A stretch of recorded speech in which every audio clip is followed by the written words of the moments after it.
Okay. See, Oh, it by takes. the way, if I drop out, I'll come back in. I'm having internet issues. Okay. Great. Well, thank you. And yeah, thank you for reminding me, Cheryl. It literally takes a village to make this operation run smoothly, as you guys know.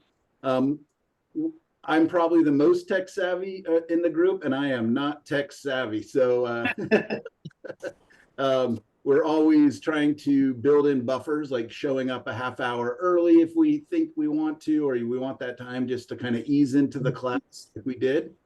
Um, and Yeah, so I'm just going to step up to the easel, and while I'm just spreading a mid-value gray acrylic, so what you see up there, for those of you who are new, is what I really like is to have the palette vertical like that, so that you can see color mixing and everything else.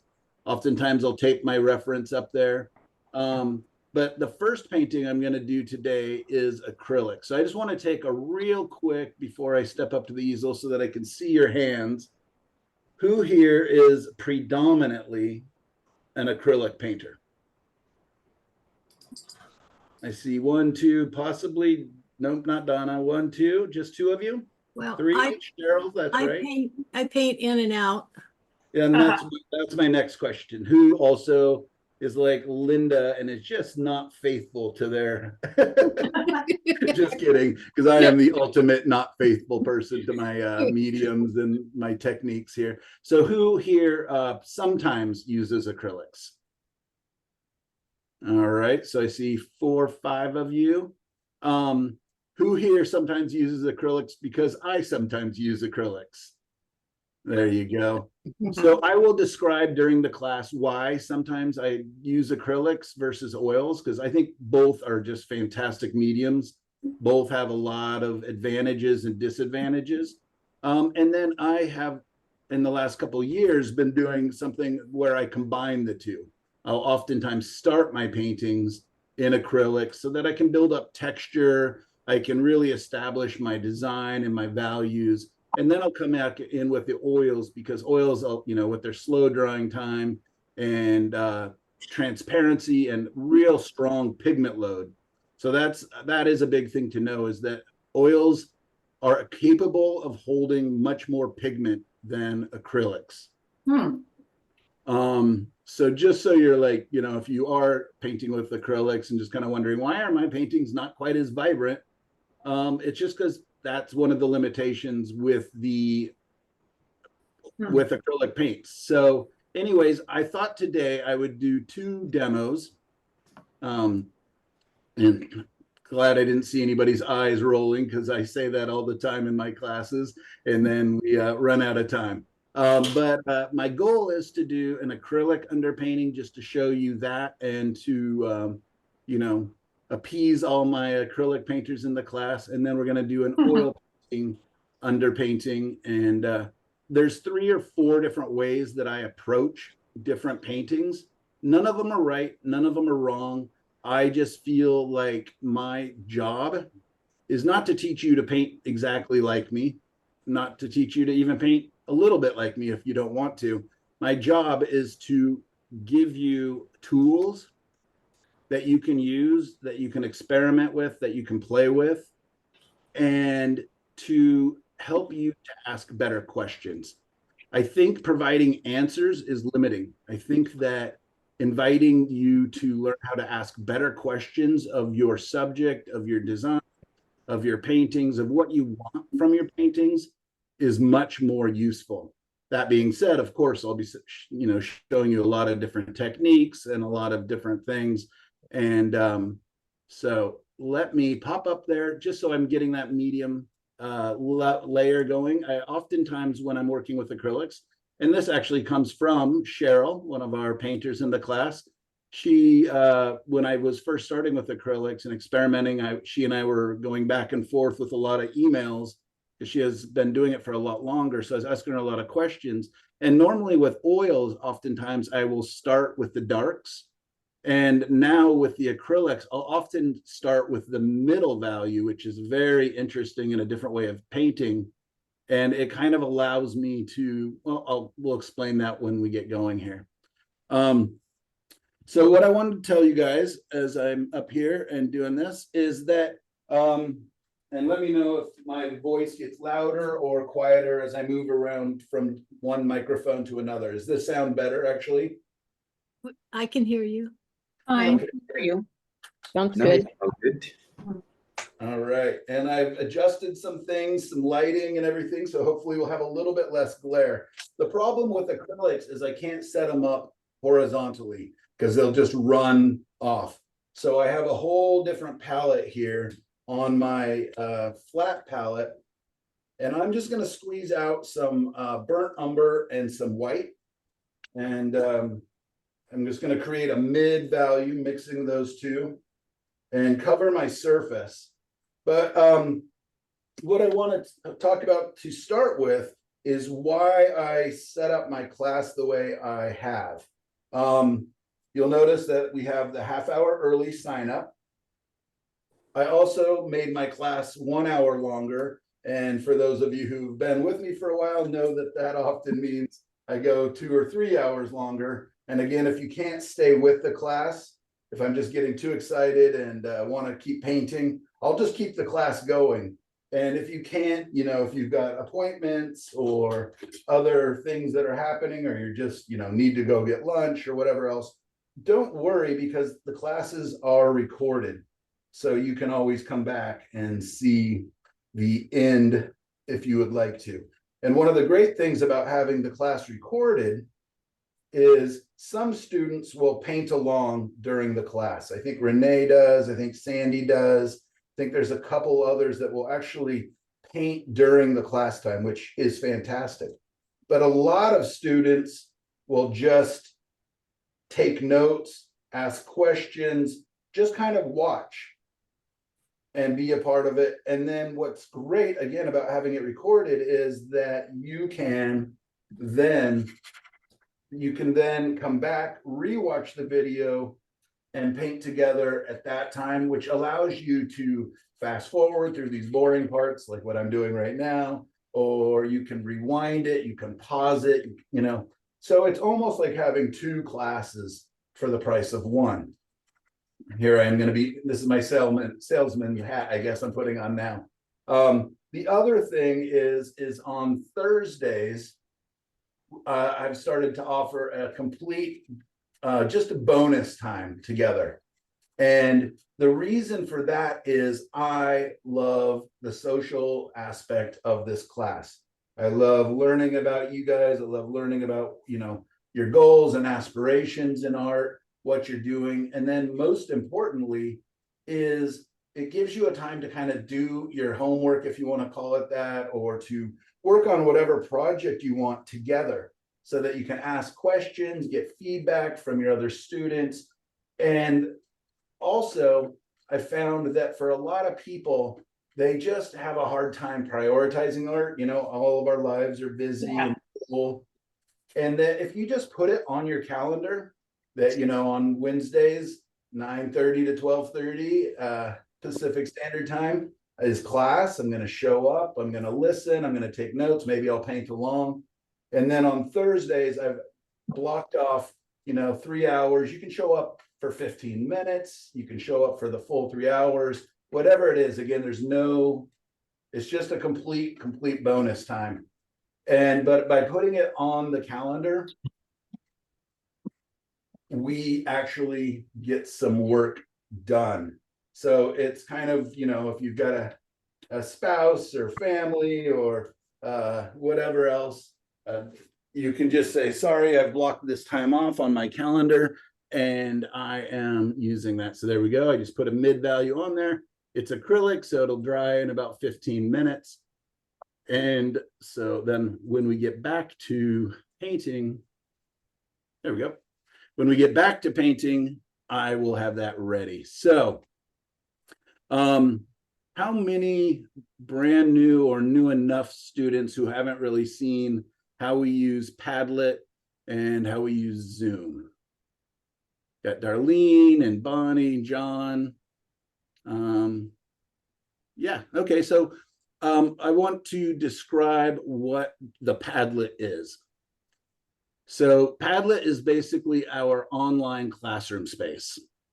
It's a place for me to share the recorded videos with you guys. In fact, let's just go ahead and I'm going to take over the screen. I'm going to miss all you guys, but so there we go. Hopefully I am now the big screen and everybody else is the smaller screens there. And I'm going to do let me bring up our Padlet page. And then I'm going to jump over and share my screen. All right, let's see. Great. All right, so now everybody sees our Padlet page here. Yep. Yeah. Kind of the green background. So I've set it up the same way that I've set it up in the past. It is a new Padlet page. Our last one got very, very full and was moving very slowly. So I apologize to everybody who had loaded so much of their beautiful work, but I kind of think this is a chance, you know, it's the start of a new school year. This is our chance to kind of refill our Padlet with things that pertain more to just this class. So on the left side here is where I will share the class videos as they, after they're recorded. I put up with just a couple little videos there. And if there's anything you guys find on like on YouTube or whatever, and you want to share it, let's just do that under the online links, which is the next section here. There's a little video that describes what Padlet is and how to use it. Can I ask a quick question? Are we still able to look at the previous Padlets? Are they still available? They are, yeah. Okay, thank you. Yeah, so far I haven't had any notifications because yeah, I think I have about 4 or 5 past class Padlets going. Last year we did something different where we kind of kept it going throughout the whole year, which was nice. Because people, you know, we could see everybody's paintings and things and really look back like months and months and months and see our progress. But what I did find is the more filled and more clogged up, then the harder the Padlet has to work and the more issues we started getting with that.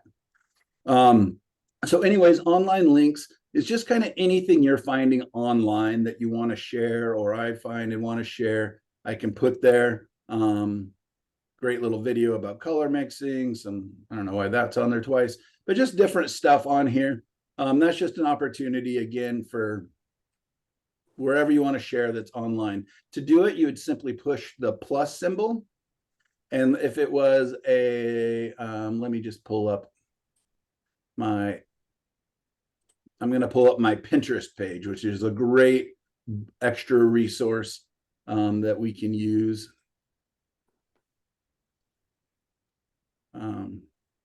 After all the ads go away here. Home feed is what I want. Where's my shared ones? Here, we'll just bring up this tonalism. So this is just where I've gathered lots of famous painters or paintings that inspire me that are about tonalism and things like that. So what I'm going to do is I'm just going to go up here to the bar above, highlight it, push copy, come back to our tonalism, and I'm just going to go to the subject and I just paste that link into there. It's thinking about it now. Let's hope it works. Yep. And I can just say tonalism references on Pinterest. For some reason, I never spell references right. Publish, and there you go. You can now see it. So now, if anybody wants to just click it, it'll take you to my Pinterest page of tonalism. So anything like that you want to share, you can just put it there. Class handouts. This is where I will try to get them into the emails that I send every week, where I post the, share the video links as well. But this is a great spot if you've missed some, or maybe you forgot where you saved it on your computer, and you can go and you can see here, I've already shared a lot of different handouts. So if you're feeling overly industrious and, you know, just like, man, 3 hours on Wednesday and 3 hours on Thursday, not nearly enough time thinking about all this. I want to really go and deep dive. You can go and see all my handouts. And I'll be continually adding more there. Reference photos is the next section. This is where we are all able to share pictures. In fact, Linda, I put some of yours on there from a long time ago. Let's see if they pop up here. At least I think I did. I'm almost on mute. I'm in a Zoom class right now. I'll be done at See if I can do it for her. 2:00. You said you could talk at 2? Yeah, this class is till 12:30, and then my counseling is from 12 to 1. There we go. All right. I was able to mute her. So anyways, reference photos. So these are a lot of photos that I've taken that are on there right now. You guys are free to use these for paintings if you would like to. You never, ever, ever have to paint what I'm painting. If you would like to, if that's helpful for you, feel free to paint along. I'll try to share the reference and things. Oh, there's a reference that Gail put in there. There's some of Linda's references from where she lives. So you can share whatever you would like, with the knowledge that if you share it on here, you're giving permission to your fellow classmates to use and abuse the photos. What I do ask is if you use a reference that you give credit, just right on the back, you know, based on a photo from Lisa Holmberg, or you based on a photo from Hassan. And, you know, but just know that, yeah, I think that together we can really build up a beautiful library of different ideas and different painting concepts that we can work on together. Yeah, and if you paint, let's just say you decide, you know what, you really like this picture here, you can go over to these 3 dots here, the little, and you can copy it to your site, you can, or to your computer, and print it and use it. And if you do decide to sell the painting or show it in a gallery or whatever else, again, all I ask personally is that you just write on the back, based on a photo by Michael Orwick, inspired by a photo by Michael Orwick, or whatever. And that's just a good rule of thumb. If you are on Facebook or on the internet and you find a photo by somebody and you're really inspired by it, if you think you might want to sell it at some point, or, you know, do anything financial with it, just ask the photographer. You know, just explain, hey, I'm in a painting class. I would love to use your photo. I'll give you full credit, and just see if, you know, what they say. Sometimes they're yes, you know, sometimes they do say no, but that's just a good thing to get used to doing. I apologize if I missed this, but that picture that you were just on, I didn't see a name next to it. So do we assume it's from you, or do we click the 3 dots and that'll tell us who posted it? No, I mean, I guess I should put my name on all of them. What I'll ask is that you guys put your name with it when you post a picture, and otherwise just assume it's mine. Okay, thank I'll you. try to get better, but yeah, just loading up this whole Padlet took hours. So, you know, Sure, you just said I'll there do was better, one. Yeah, you just said there was one from Gail, and so I just wanted to be sure that I credit the right person. Perfect. So, thank you. Yep. Yes, and again, yeah, because I like, this is one of Linda Camarada's, and I didn't spend the time. So, you know, Linda, Gail, whoever else, if you see one of your photos that I've posted up there, you can either delete it. You can say, you know what, I don't want anybody to paint this. I'm going to paint it. But if you do, maybe just, or if you're okay with people sharing it, just throw your name into there. So hopefully I didn't overstep my bounds, Gail or Linda, by sharing your pictures without mentioning it already. May I add more of my pictures to this reference photo column? No, I would love that. I would love all of us to share some photos that, you know, if you're feeling like that's a great thing to do. All right, next section is artists we admire and painting examples. I tried here to be a little better about putting the artist's name. This is, you know, funny enough, one of my very favorite paintings of all time. And so, I know it's simple and, not a lot of color there, John. Your wife probably wouldn't want to buy this one, but, or not John, whoever bought the painting. Yeah, so it was. Okay, so these are just examples of famous painters. Oh, here's one of mine. I should move that over here. So if I put a image in the wrong spot, I can simply just left click with my mouse and move it over. So great. So if Barbara accidentally put her introduction under Bonnie's, she could just simply move it back and forth wherever you want. So, uh-oh. I thought so. Bonnie. Which one is yours, Barbara? This one? I don't know. All right.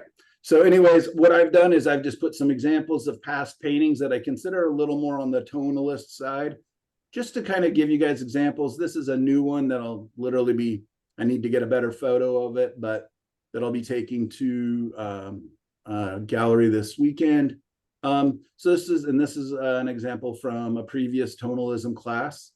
So anyways, if you would like to post some of your older work, and that just kind of gives me an idea of, what you're interested in, what direction you're going, and what I could help with. Also, as we're doing our homework, this is a great place to share. You do not have to wait till your painting is completely done. That's what I really like about this is, like, let's just say, Barbara, you're working on a painting and you maybe have a couple issues and you want to get some feedback from your fellow students. You can post your picture in progress and just put a little note about, hey, I'm working on this, but my sunlight, isn't as warm or as colorful as I'd like. And, I'm not sure about how this tree shape is, whatever it is. And the class is able to give feedback. And so I just think that's a really great way that we can all help each other. So you'll notice I put it hopefully alphabetical by first name here. And so we all have our own little section. And yeah, Dawn's already added some photos here. Hassan's added some information. Linda.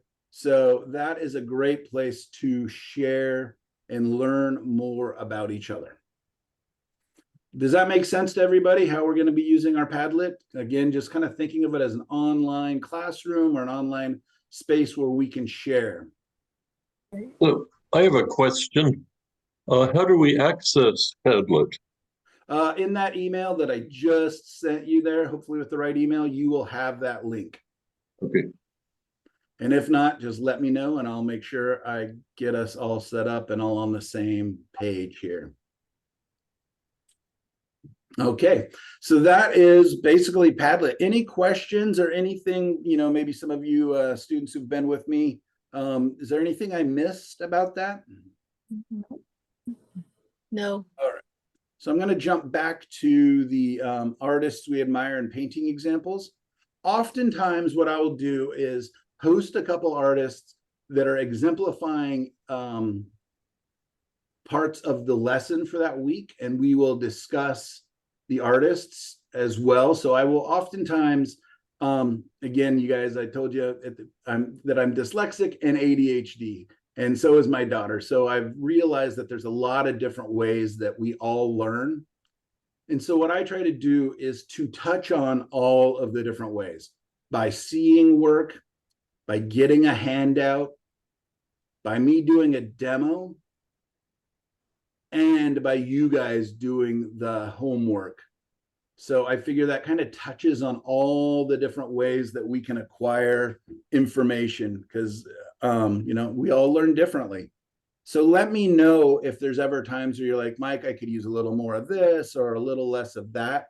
We used to do critiques every single week, and sometimes that would take up half of the class space.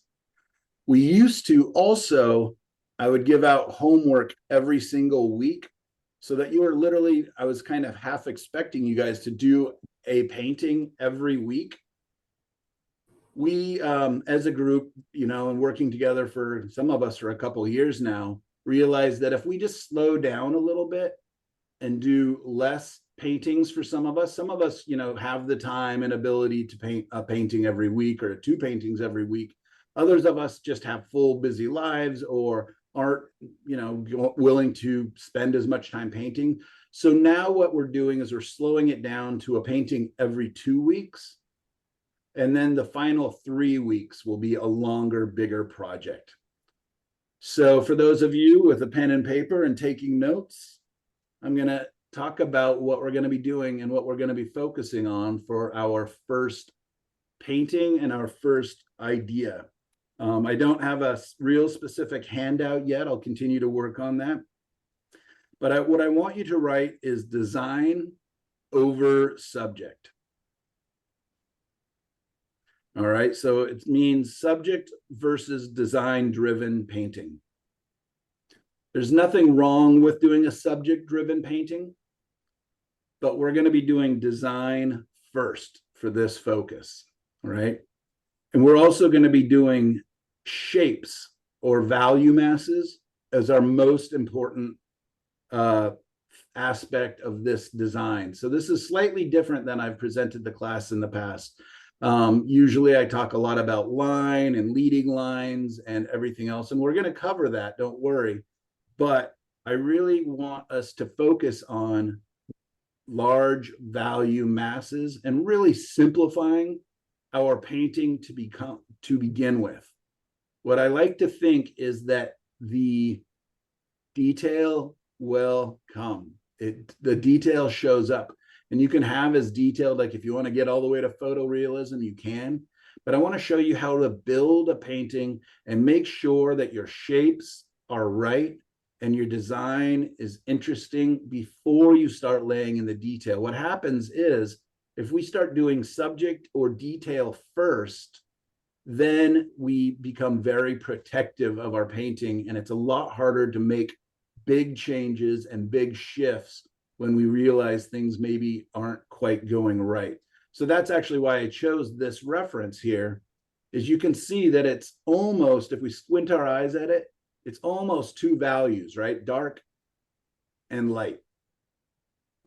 And even though there's no detail, no information in these darks, you can already tell what's going on there, right? You can tell that we've got a line of pine trees, a little mountain in the background, a road, some edge dirt or whatever flatter areas here, some clouds, but there's really not much information yet. It's still an interesting composition and big design. This painting, I would say, is about the sky because the sky is the primary object. It has a very strong focus, right? All the lines lead us in towards this area of strong contrast, but it's not even overly stagnant because you got angles, slight angles, and stronger angles that are implied up here in the clouds. So we're going to be doing something like that. What I was thinking is I would do something based on this for the acrylic underpainting, unless you guys would rather see me do something like this for the acrylic underpainting. I'm fine to do either. Then when I get over to the oils, I was thinking about doing something like this, which is a huge amount of information, right? I mean, who looked at that and went, "Oi, that's a lot of stuff. Look at all those little leaves and grasses, and there's just so much going on here." Going forward, I am going to introduce more and more of what tonalism, and I'm going to expand that to include luminism. But what does that mean? And what's the history of that? I didn't want to bog down our first class with a whole bunch of technical and history lesson. I wanted to get us really just jumping in and having fun and splashing our paints around. So I'm going to show you how I might take something like this, edit it mentally, and really try to simplify it. And again, I like to start my paintings quite simple, big values, big shapes. And then if I decide to, I can get in and make it as detailed as I want. Often I don't. I kind of I'm not a big fan of painting photorealism. Maybe you are, that's fine. And I know some of the students, Michelle, who's not here this week, but will be joining us next week, really paints these big, loose, beautiful, very impressionistic scenes. Yeah, anyways, we're all on different levels of kind of what does complete mean. But for me, when I think of tonalism and when I think of a lot more of my paintings, is that they're not photorealistic. They're not what I call journalistic paintings. I'm not just trying to recreate this. I'm looking for inspiration in this, whether it is the subject, whether it's design, whether it's colors, whatever it is. And I'm looking for the poetry in this. So if I look at this very detailed, kind of crazy photo, how could I edit that? What information is not necessary? What information is maybe even getting in the way of the story or the feeling or the mood that I want? And I want to take this novel of a photo and turn it into a poem of a painting. So you're going to hear me often say that there's journalistic painting and there's poetic painting. I definitely lean towards the more poetic side of painting. Any questions about that?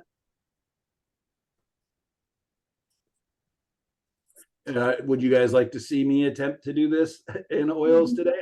Yeah. Yes. Yes, I would also like to see you do the road with the sun at the back and the forest, like the two value rather than the other green one.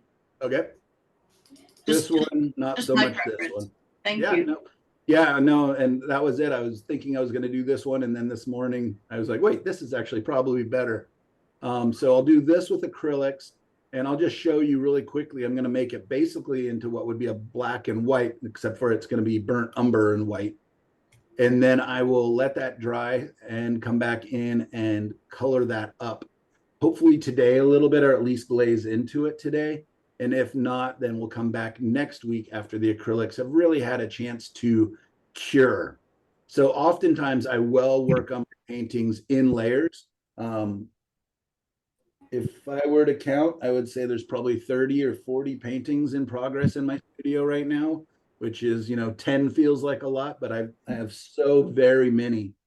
And because I will literally break it down and I will do design driven value masses and shapes, lay that in, really give it a second to, to make sure when I come back that I'm like, yeah, I'm happy with that. Or, oh no, it could use more information, or it could use less information, or those shapes of those trees are really annoying, or whatever it is. So I like to kind of start a painting at this design and value stage, and then step back and give myself fresh eyes on it.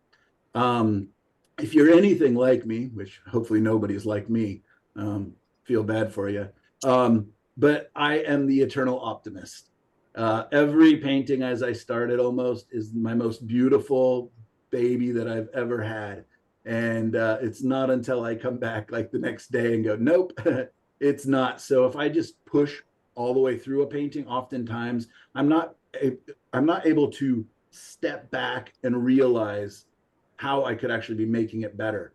And in this first stage, these value masses and shapes and worrying about the design, I'm capable of making grand changes, right? Once the detail gets in there, once beautiful, beautiful colors get in there, it's a lot harder mentally to make big changes that I often need to. When a painting doesn't work out, oftentimes it's in this initial stage. And I just didn't notice that my design is not there. My design was not strong enough. And if I've covered it with a lot of beautiful leaves and branches and grasses and clouds and beautiful colors, it's so much more heart-wrenching to go in and do the fixes that I need to do. Does that make sense to you guys? Yep. Great. All right. So everybody's cool if I do this one as the first painting here? Yep. Great. Yep. So yeah, I'll be starting with acrylics. and jumping over to a very odd palette. We have two different scenes I could do. I could do a vertical of it, or we could do the horizontal. I'll let you guys decide. Would you guys like the horizontal or the vertical better here? Horizontal. I like the horizontal. All Vertical. right. Uh-oh. All right. I'm going to go ahead and do horizontal just because it got said twice first. And we're going to do the other one as a vertical. But I oftentimes do want to test, like, is this better as a horizontal? Does it convey the poetry again better? Or because this feels more relaxing to me, right? It's got these long horizontal quiet lines. Whereas this one, doesn't that feel much more action? Because you got this angle here, you've got this angle here. The horizontal's been cropped and is much shorter, and you got these strong vertical lines. This one feels much more energetic to me. And just like poetry again, you can have very somber, quiet, mellow poems, and you can have very energetic, dynamic poetry. So I want you to think about that. Oftentimes, and we'll be talking about that going forward, how we can do thumbnails or just use our computer to do different editing techniques to help us get there faster. All right, so again, for those of you taking notes, we've got subject versus design driven, and there's nothing wrong with subject driven, but that's not going to be our focus in these first couple classes, right? We are focusing on design, value masses, and most importantly, shapes. Go ahead, Hassan. Quick question, Michael. I know you talked about, like, you'll be discussing more about tonalism, but like from this picture, what considers as tonalist, like as a subject for like tonal painting? Can it be like, I know like sunset is probably obvious, sunset, sunrise, but like, for example, midday, can it be like considered as like tonal painting? Or like, want to know like which picture. So what I find, that's a great question. And let me know if I'm answering this, if I'm understanding and answering this correctly. What I look for when I consider doing, more tonalism, when I'm just painting for myself, not teaching a tonalist class, I don't actually think too much about, is this going to be a tonalist painting or whatever, because I like that genre. My paintings kind of lean towards it often, but I do still paint very much colorist paintings. But when I'm looking for a photo reference, a lot of times what I'm looking for is a nice, strong contrast. See, we got this good lights, strong darks, strong lights again. And that, this is again, a somewhat complicated scene, but at the same time, I could almost do this in like 3 or 4 brush strokes to get it started, right? Just one value, another value, and another value with some, breaking up the forms a little bit. I love that. I love the less is more kind of thing. So a lot of my photos I adjust on my computer, or I oftentimes photograph through my sunglasses, or I'll set the different settings on the iPhone and just play with it. I don't think this would make a good painting as it is. Like if I just copied this, it's not dynamic enough. But there is something really interesting with these angles and motion. I don't care about these big, strong, solid forms here, but there's something here that I find interesting. I haven't, tried to paint it, but I'd probably, make my sky much lighter so that it contrasted against this. It's a very heavy, dark sky. So what I'm looking for is interesting shapes, or shapes that I think I can make interesting, right? I can come in and I could add more sky holes. I could change this big lump of darkness to make it a little more interesting, whatever it is. But I still have this contrast. I have a feeling of how this light is raking across and peekabooing in different areas. Some things are in the foreground in the shadows. Other things are, back there in the light. So I'm constantly just kind of curious. I love the contrast of shadow and light. I think that's very important. I find midday photos. In fact, I don't even think I shared any midday photos. Oh, here we go. This is kind of a midday photo. but I just altered it so much. There's no strong shadows on these rocks. Like the light's just, it's a cloudy day, it's a soft light, but I did get the shadows underneath the tree, right? And the light on top of the tree. And I just loved this movement, this action line. I've painted this painting twice already. And I alter the rocks. I didn't find them as interesting as this, or maybe I zoomed in on the tree or completely changed. The water's down low, but in my photo, what I did is make this, or my painting, I just cut this area off, made it into a cliff, and then showed the water there, because we have artistic license to change. And okay, here's not quite midday, but kind of a midday, and it was probably just not an interesting photo, so I just turned it into black and white that I can make up the colors. It was probably just kind of a bleached out, deserty scene in Palm Springs, but I thought that there was interest in these shapes and this slight cast shadows. So I'm just looking for lights and darks. Some of them, like there's no light being cast on the ground, only reflective light from the sky, no strong light, only soft reflected light coming down. But in this one, it's about this beautiful patch of sky as the sun is just beginning to rise. So I'm just looking for something to attach myself to get me into the painting. In the past, this is the reference that we did last year. This is a local scene I painted all the time. In fact, I just painted 3 versions of it that I could share with you. So if you want to, this is a great first painting. I really like its simplicity. Ignore all the chaos of that sky for now, right? That is very dynamic and very beautiful.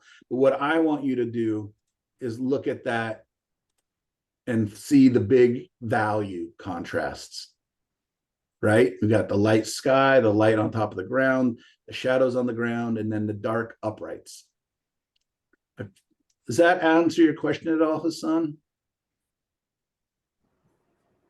Yes, yeah, I got a good understanding. Like, yeah, which one can be chosen as a tonalist painting, definitely.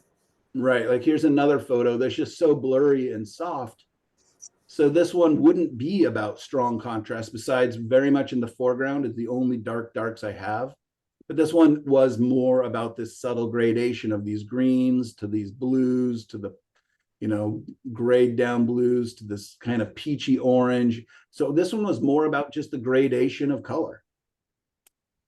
So there's a lot of reasons. There's no I want you to go out and find high value contrast paintings and that's all we're going to do. Here's one again that's not a lot of contrast because there's no strong sun. It's just peeking through here.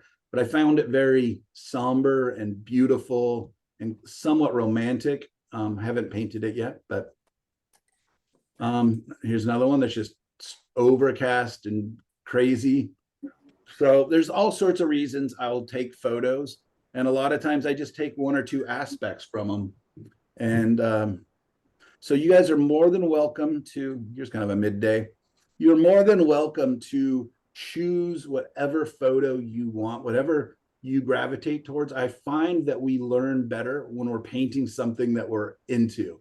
I learned that by painting with kids, right? If I told kids, to paint things they're not into, they're not going to do it. But if, I said to Johnny, hey, you like dinosaurs, let's do some dinosaurs. And, and Stephanie, you like robots. All right, let's do some robots. They will paint a lot more. And I find that to be true with us adults as well. So, if the image that I'm going to paint isn't as exciting or doesn't really speak to you, find something that does.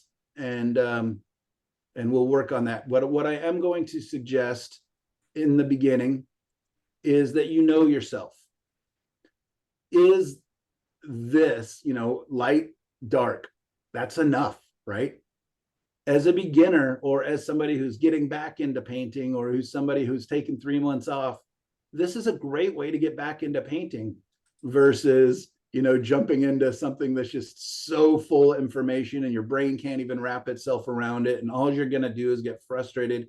Let's make it easier on ourselves and maybe pick something that's just a couple values you know, we can turn this into a black and white. We don't have to paint these day glow colors. I don't even know how my camera figured out those colors. I think it's the only time it did it. But so yeah, if simpler is more approachable, that's great in these first couple paintings. Any questions on that, you guys? All right, so we're going to go ahead and take a short break. I try to take 2 breaks per class. What this allows is, as I transition up to the easel and start doing a demo, that I'm able to stop the video so that we don't end up with a 3 to 4 hour long class video.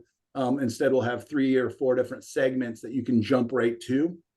Also, it's really important that we get up, stretch our legs, refill our coffee, pet our cat, say hello to our spouse, whatever that is, but just get up and take a 10-minute break, and we will be back at just after 10:30 my time. And I'm just going to go ahead and could I ask a question? always. I'm interested in the fact that you're saying tonalism is the style that you're presenting.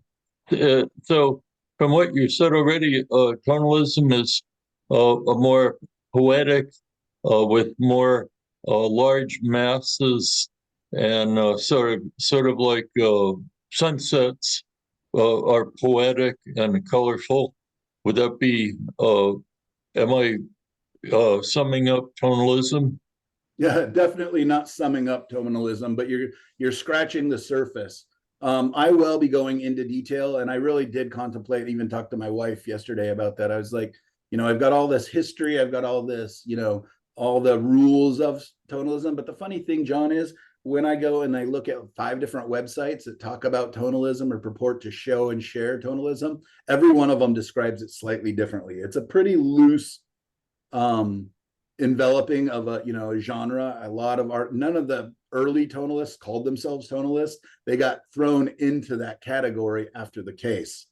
And so I will be describing it to a degree, but I also don't want us to put too firm of boundaries on ourselves, John.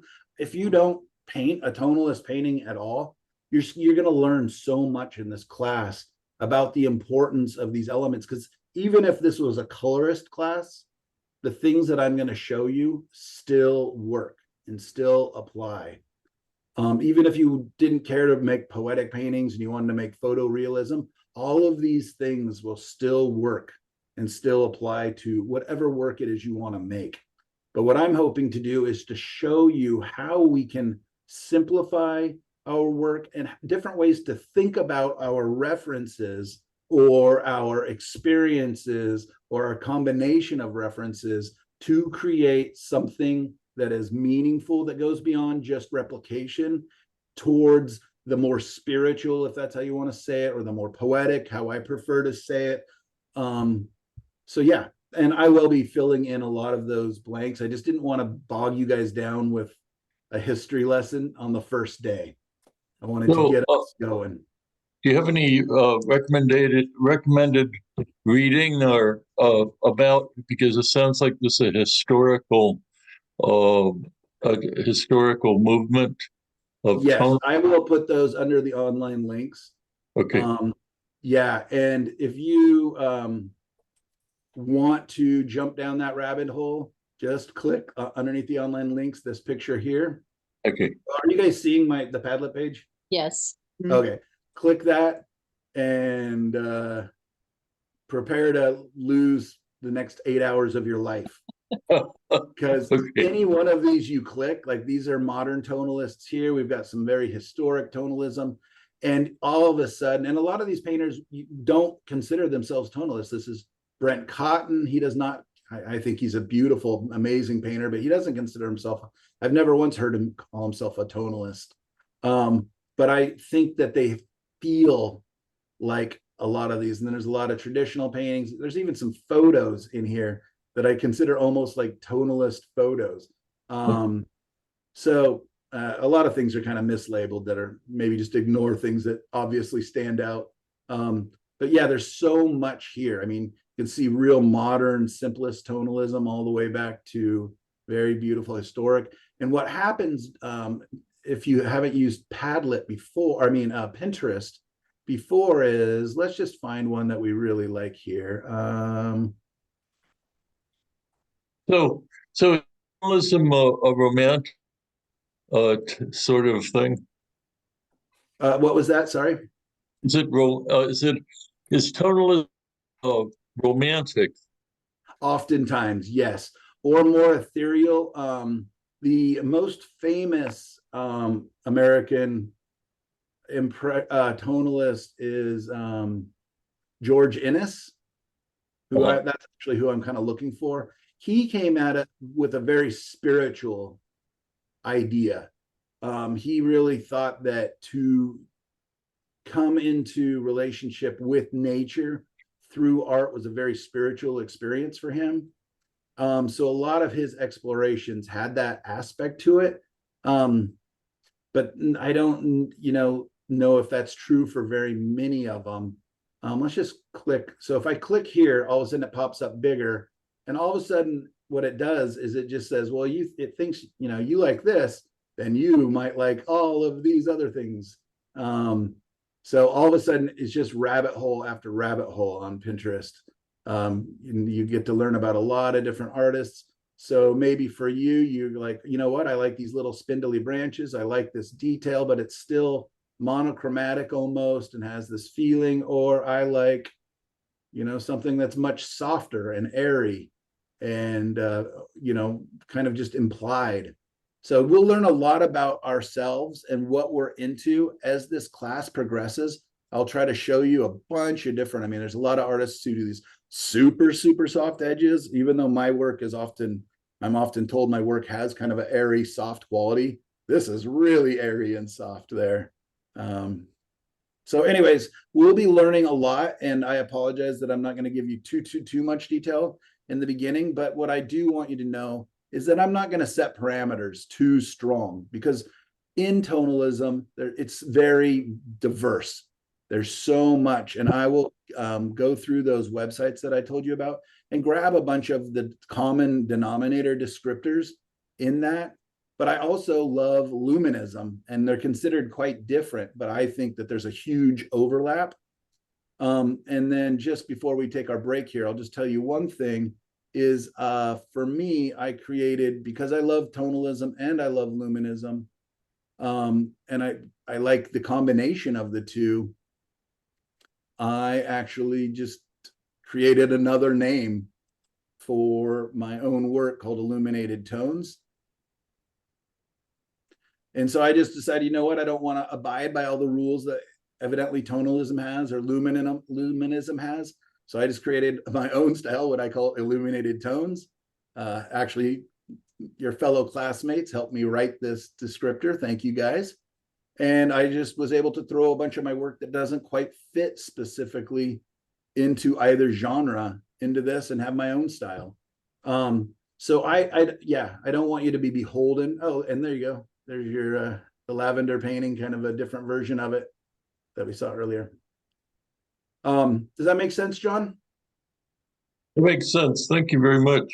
Yeah, we'll come back. We'll keep revisiting that idea and kind of really leaning in. And then again, Lisa is going to find one aspect of it very interesting. Cheryl's going to find another aspect. And John, you'll find another aspect of tonalism or the romanticism or the poetry or whatever it is that's appealing to you. And you'll lean in that direction. I want to guide you in a general sense, not in a highly restrictive sense.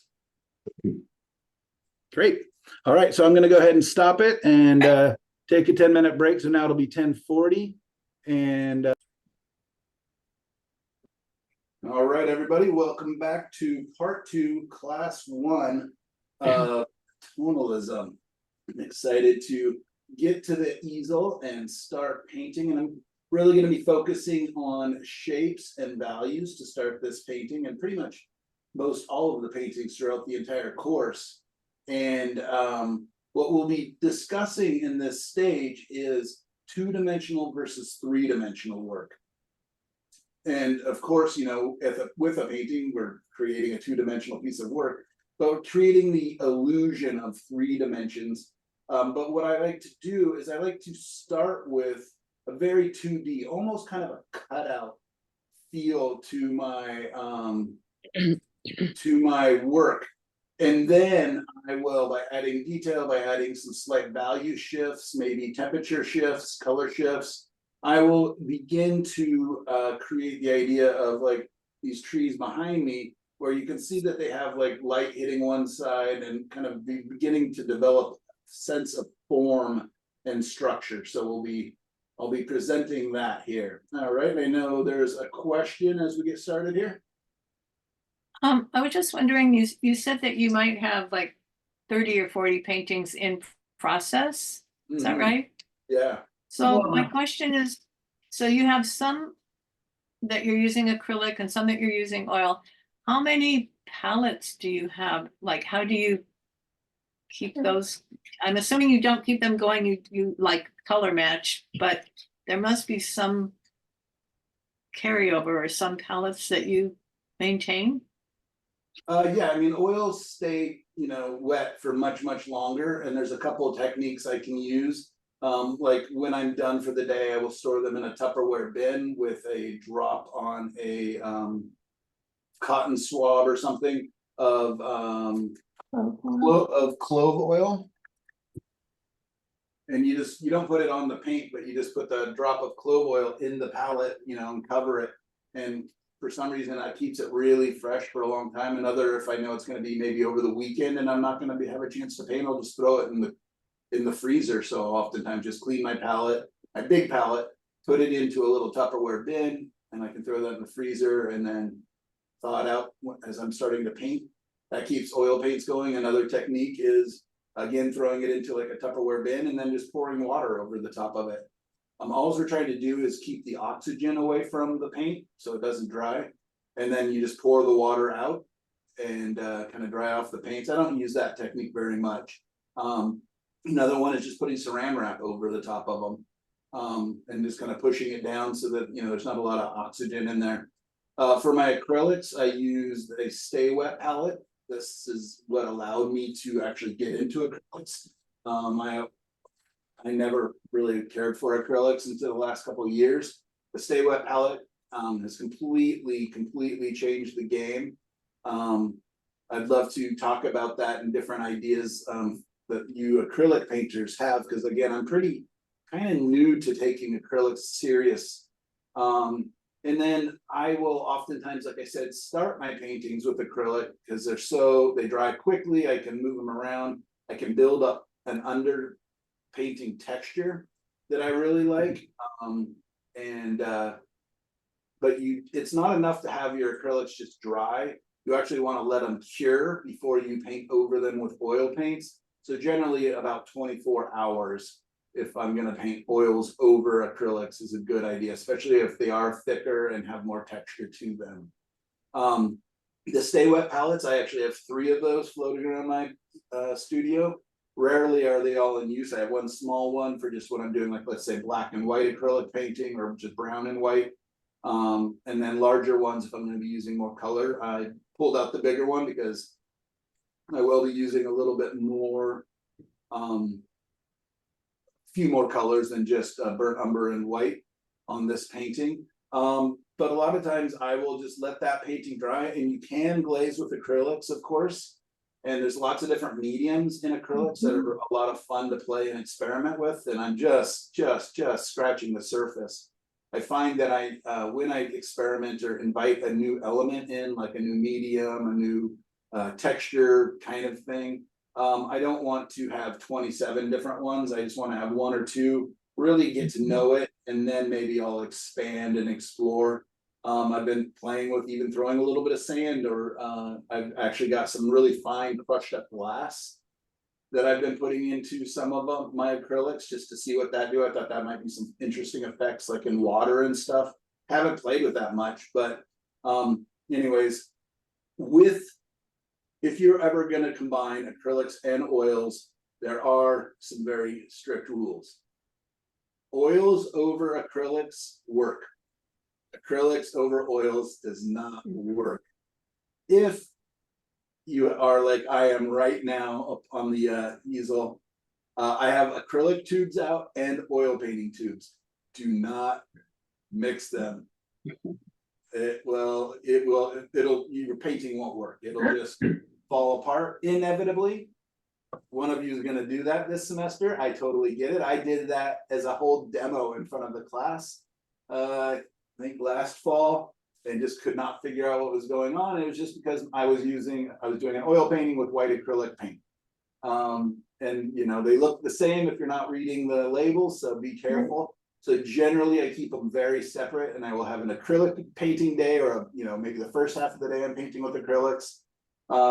That tree painting back there over my shoulder, that's an acrylic underpainting, and it's big. It's 36 inches by 36 inches, 3 feet by 3 feet. But now I plan to go in and paint oils over the top of that. This also started off as an acrylic painting, this big one, that's a 60 inches wide by 30 inches tall. And I just really wanted to play up textures in the grasses and in the foliage of the trees. And so, yeah, I had a lot of fun with that, using really odd, scratchy tools and different things. And it's something that, after I get the oil paints on, a lot of people aren't going to know or notice that there's an acrylic underpainting. But I like it, and it's kind of a shortcut, again, just a way to build up a painting very quickly and then be able to paint over it with glazes and different techniques.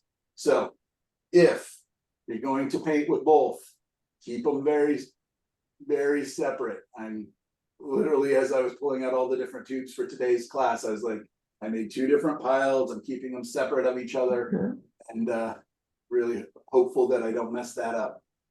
Do you use any retardants? I have not, no. Again, I'm new enough that I'm using the acrylics to dry fast. Maybe for plein air painting and stuff, that might be great.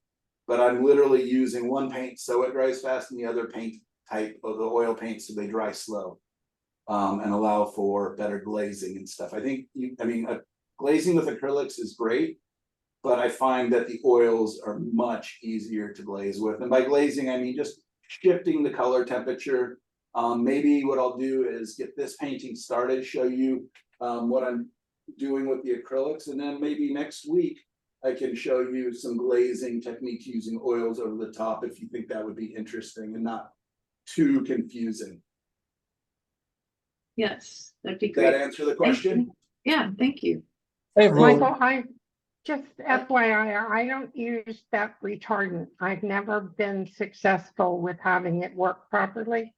Mhm. So, but that's the first thing that when you take an oil class, that's the first thing they say, well, you have to put that in your paint. And I say, no, I don't think so. Oh, do you mean an acrylic class, or No, an in an class oil class. to make Yeah. your acrylics more like an oil? Right. I use open acrylics, so they are more like oil. And I've never used the retardant, although I have taken it along different times. But I find that oil instructors who allow you to come with your acrylics and haven't used them, don't understand that you can manage acrylics a number of ways. And retardant isn't always one of them. Yeah, and I find just having a mister bottle really helps. That's it. I wonder if I could ask another unrelated question. Sorry to throw this in, but how many people are signed up for this, taking this Zoom class with us today? And secondly, how many are kind of long-term people? That sort of question. So about half of the students have been over half of the students have been in previous classes with me. And I would say 80% of the students who signed up for the whole term versus, a class here and a class there. So yeah, that's definitely, helpful, because I'll try to teach it in a systematic way that makes sense. But yeah, if for whatever reason, whatever's happening in your life, that it only works out that you're able to be here sometimes, then I'm glad to have you. How many people are in the class, Michael? Oh, I don't know, 15 maybe. Okay. But a lot of people will kind of tune in and go ahead. How many are new? Uh, 5. I'm not sure. You said there's about 30? Oh no, 15, but there might Oh. be 20, but a lot of students just sign up and will only watch the videos. Okay. Yeah, I think most people are here today besides 1 or 2, but a lot of times a lot of people will sign up just to have the recordings and the ability to join the Padlet group. And so there's continuity between, like, I think this is like a 6-week class of Wednesdays, is that right?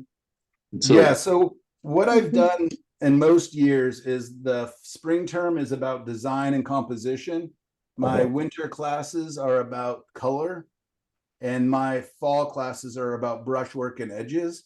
But what I realized is that so many people were curious about tonalism, and that I could teach design and composition really in a good way by using tonalism as a conduit to learn design and composition.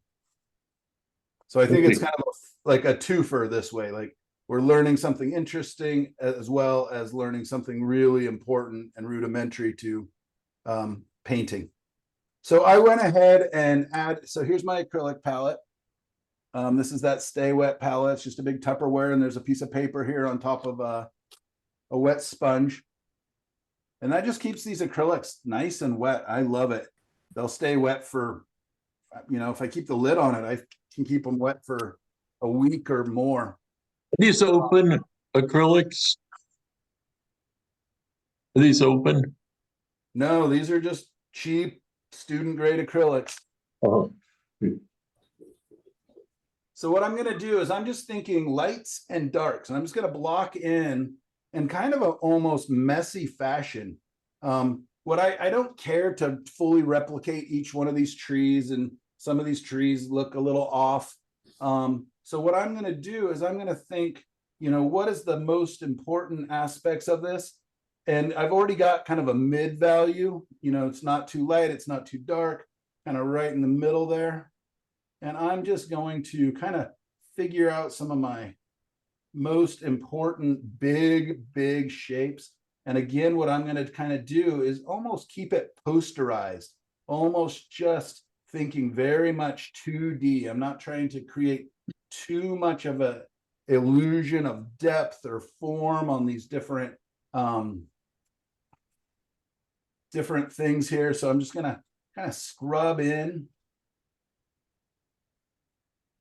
And I'm just using a really lousy, just a, house painting brush. They're called chip brushes. I've also just got my acrylic brushes, because I'm not really taking it too serious. I only have like 1 or 2 actually good acrylic brushes. Most all my acrylic brushes are just old oil painting brushes, but I do try to keep them separate from my oil painting brushes, just because, how you clean them and everything else is quite different. And I'm a lot harder on these acrylic brushes.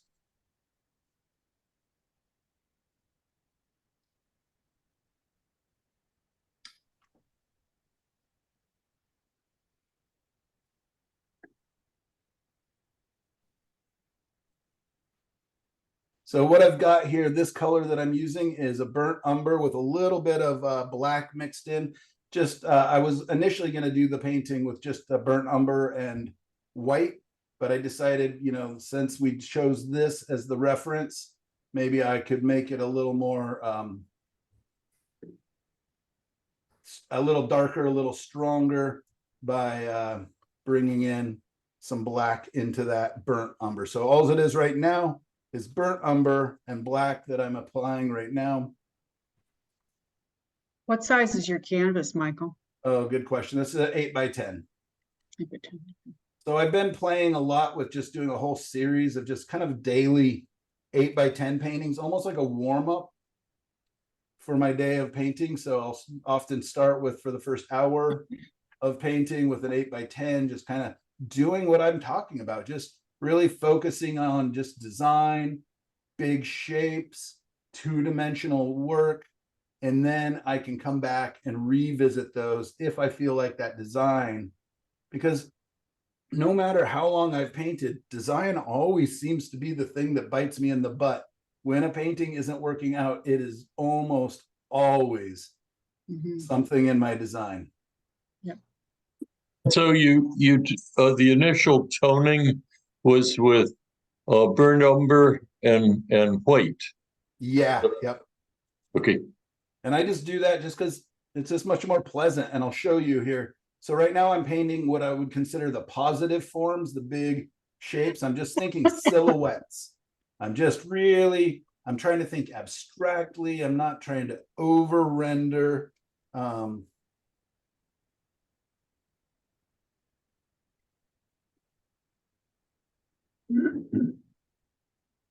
Like you're getting some texture too. Yeah, acrylics are good like that.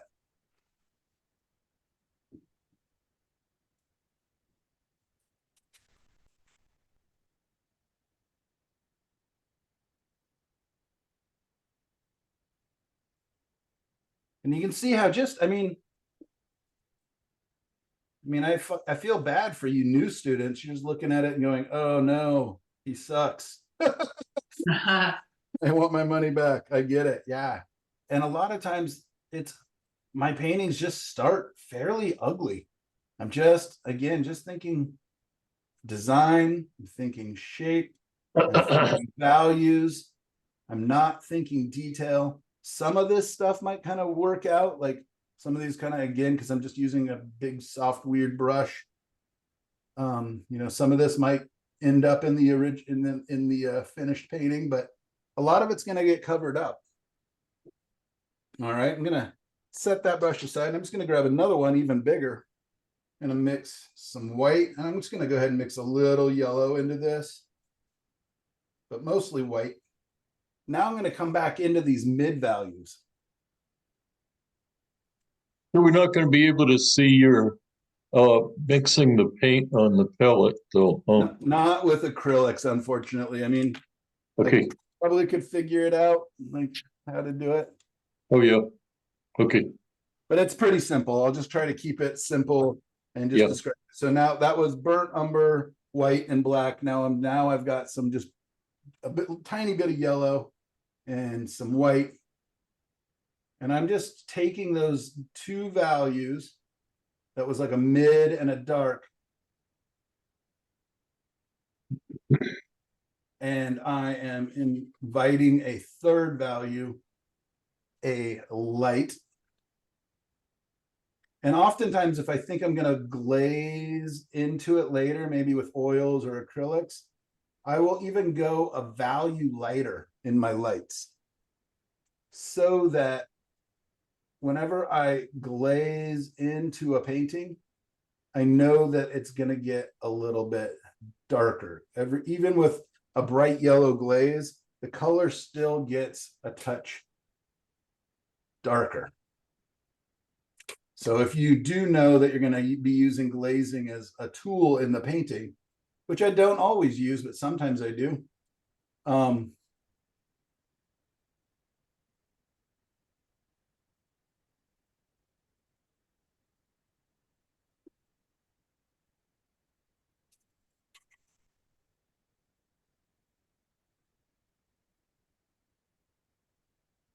So is that just type, is it just pure white that you're putting up there, or have you put a little bit of just a touch of yellow, and now I just added a touch of black to it. Okay. Just to cool it down on the top so that the bottom's a little warmer, where the light is closer. And what I really do like about acrylics, especially in the beginning stages versus oils, is that I can layer so quickly. I mean, by the time I get this top portion covered, the bottom portion's already starting to set up and dry, probably. So I'm going to turn the light off because it's really bright, just so you can kind of see. That's better, yeah. A little bit of transition.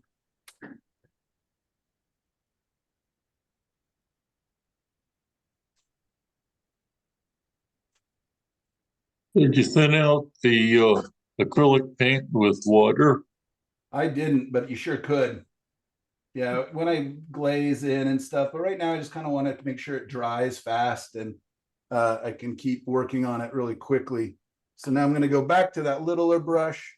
I'm going to darken some areas with some black, get into these shadows.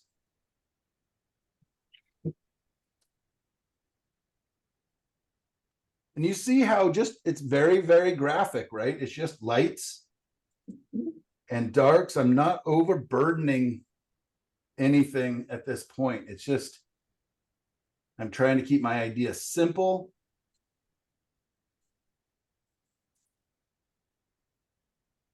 Clean, straightforward.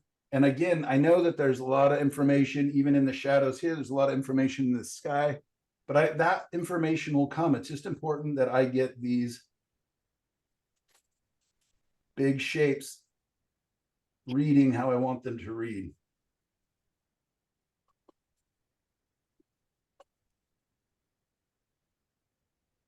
All right. So I did go ahead and squeeze out some red. I'm just going to go ahead and add that to my brush. It's still pretty dark. I'm leaving it pretty dark. So it's got some red on there. And I'm just going to kind of create that edge of where that warmth of that light is permeating along the edges of some of these trees. If I weren't teaching right now, I would probably take a 5-minute break and let these, you know, dry a little more, but I can actually use some of that. So I'm actually can mix some of these colors.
So the reference photograph is to your left there.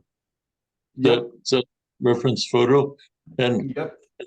and then we'll have on a tablet, one can access the reference photo if one chooses to try to replicate this.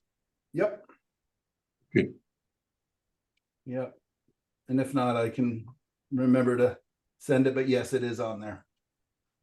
Michael, if we choose to do something different, you're going to want to see the reference photo posted on Padlet, correct? Either in It our- does help me to help you. Yeah. If I can kind of see maybe directionally where you're going with it.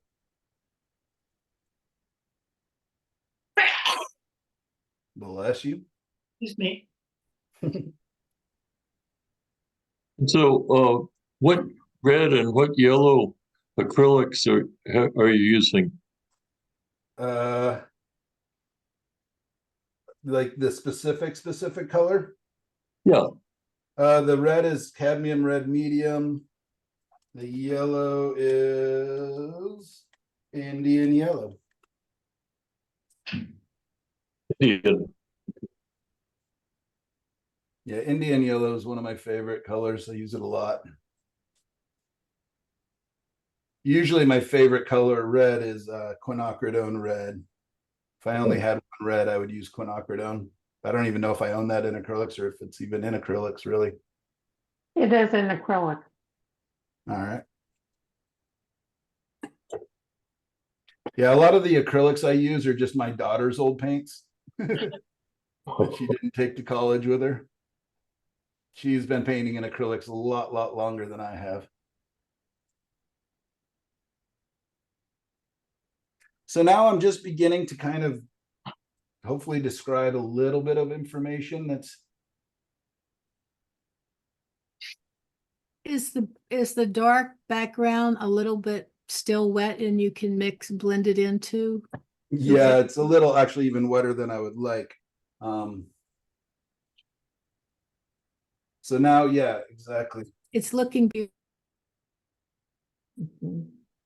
It's looking messy. Is that what you said? Beautiful. Could you move it over a little bit, please, Michael? We're seeing the Yes, reference yeah. what you're painting. Thank you.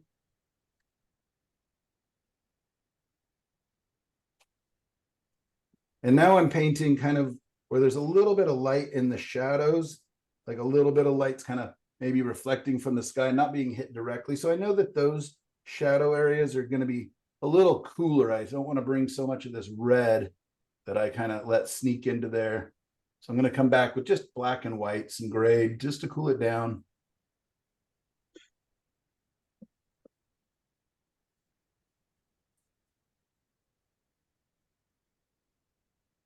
And truth is, I can't hardly see any information in my reference, so I can kind of make up some stuff if I want.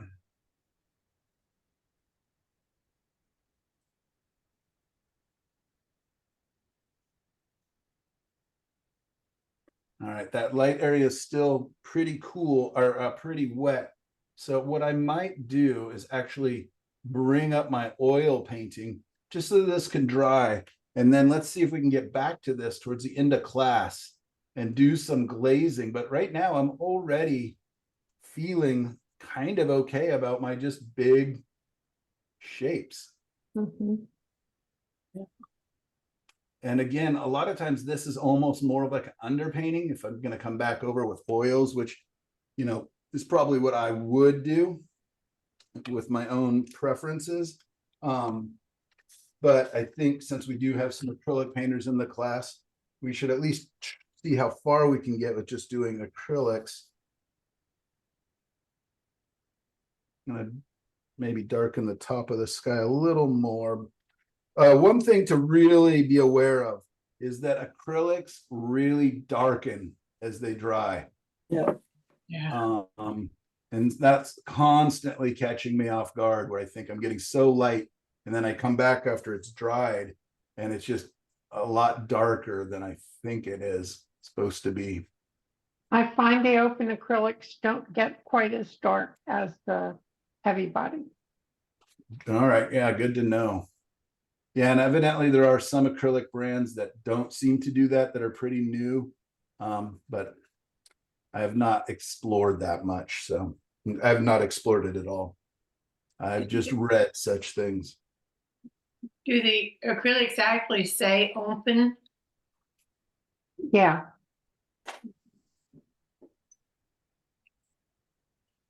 Mine do. I'll show you one.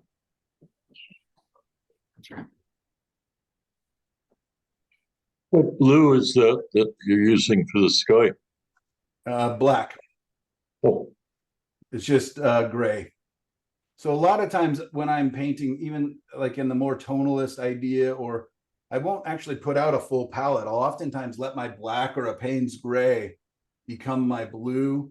And a lot of times I will let my browns, my burnt umbers become my reds, unless I need some really kind of punchy red like in here.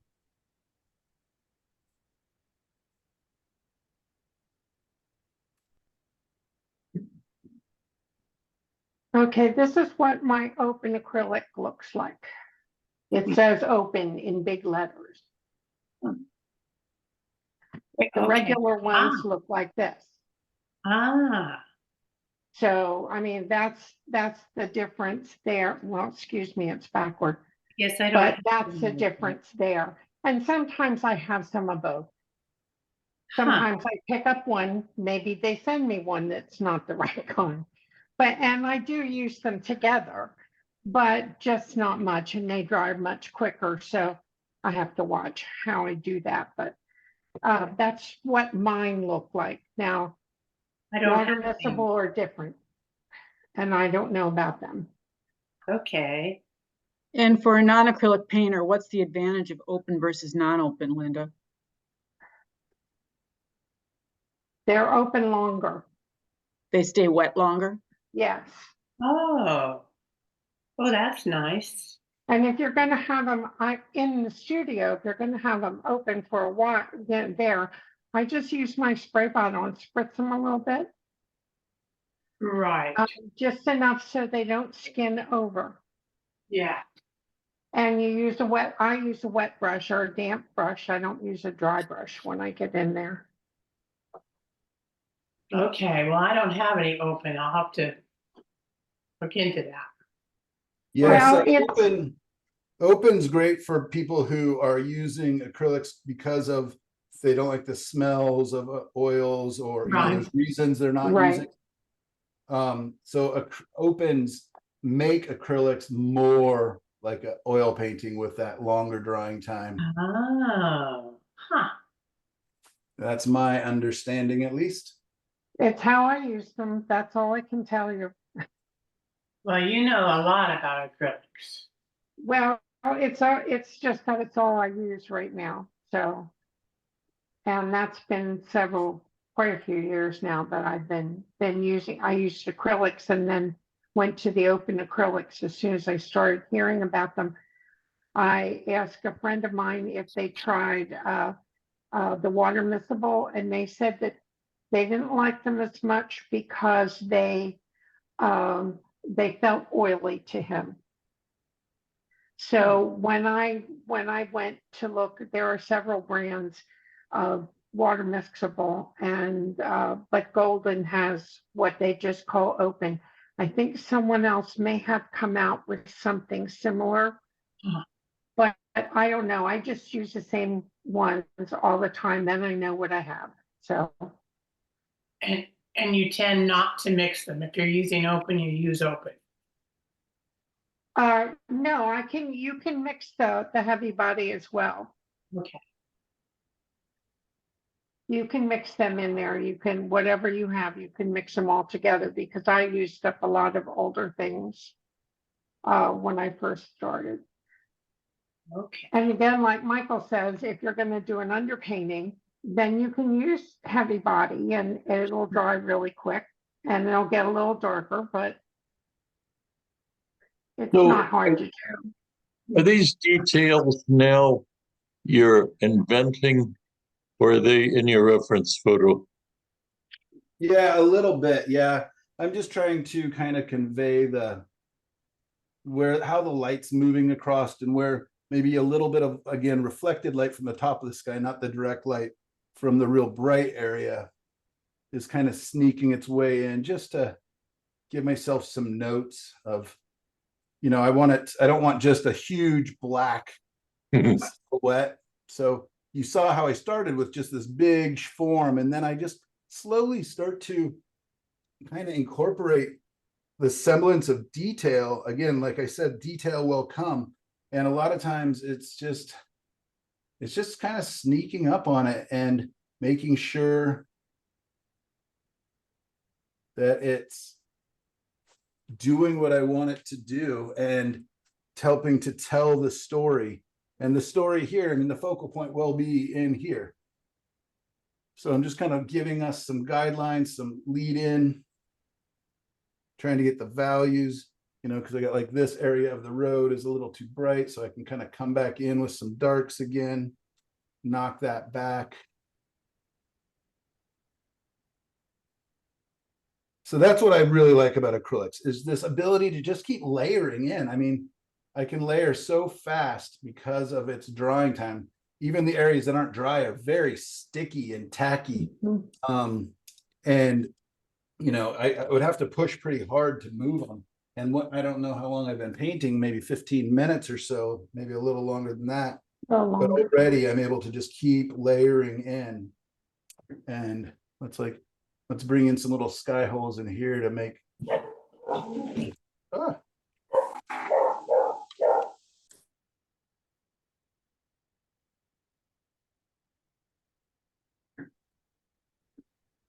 Michael, are you going to glaze the Yeah. Indian blue and white later? Yep. So that's kind of my goal, is to get my big shapes knocked in and then let it dry. I don't want to keep, bore you guys by us all watching it dry together. So I'll probably jump over to an oil painting and show you a whole different technique. For those of you who've been with me, you know what it is. It's called wipe away technique, which I just find really useful for allowing myself to think abstractly, really get into these big shapes and not be too beholden to anything. Really allows me to make my painting very, it's more like carving or sculpting, I guess. So like I said in the beginning, is I'll be presenting a number of different ways to start paintings, and you will be able to experiment with those and see which ones really speak to you and which ones maybe you'll curse me under your breath and never want to do again. Because we're all so different, I really like presenting these different options. The wipe away technique is a lot more difficult with acrylics because of their fast drying time. With the opens, I think that you have more chance, or with a retarder added to it. But we'll have to ask our acrylic painters, because I've never experimented with doing the wipe away technique with acrylics. Again, I specifically use acrylics for their gifts, which is their drying time, their ability to add texture, and the ability to get back into them really quickly to layer up the paint. So I'm going to turn the light off again and see if we can. So you can see that I don't have that strong yellow, right? That's here. I don't have all that warmth. But what I do have is the beginning of a concept of a glow. I've got my lights, my darks, and some mid values. And what I will, once this dries, I can come back in and do glazing either with oils or acrylics and have a lot of fun really bringing in the color. Does that make sense to everybody? Kind of my thinking about why I do, sometimes I start my paintings with acrylics. Yeah.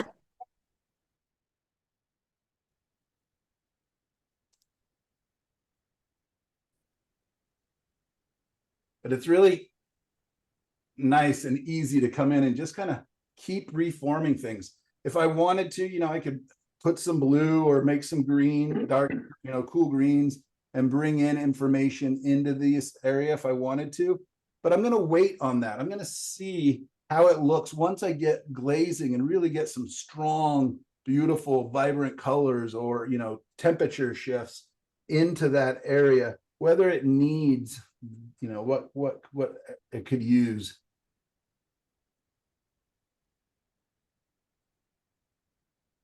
I really like painting and having a conversation with the painting while I'm doing it. Just kind of like, what more can I do? What can I take out? What can I add?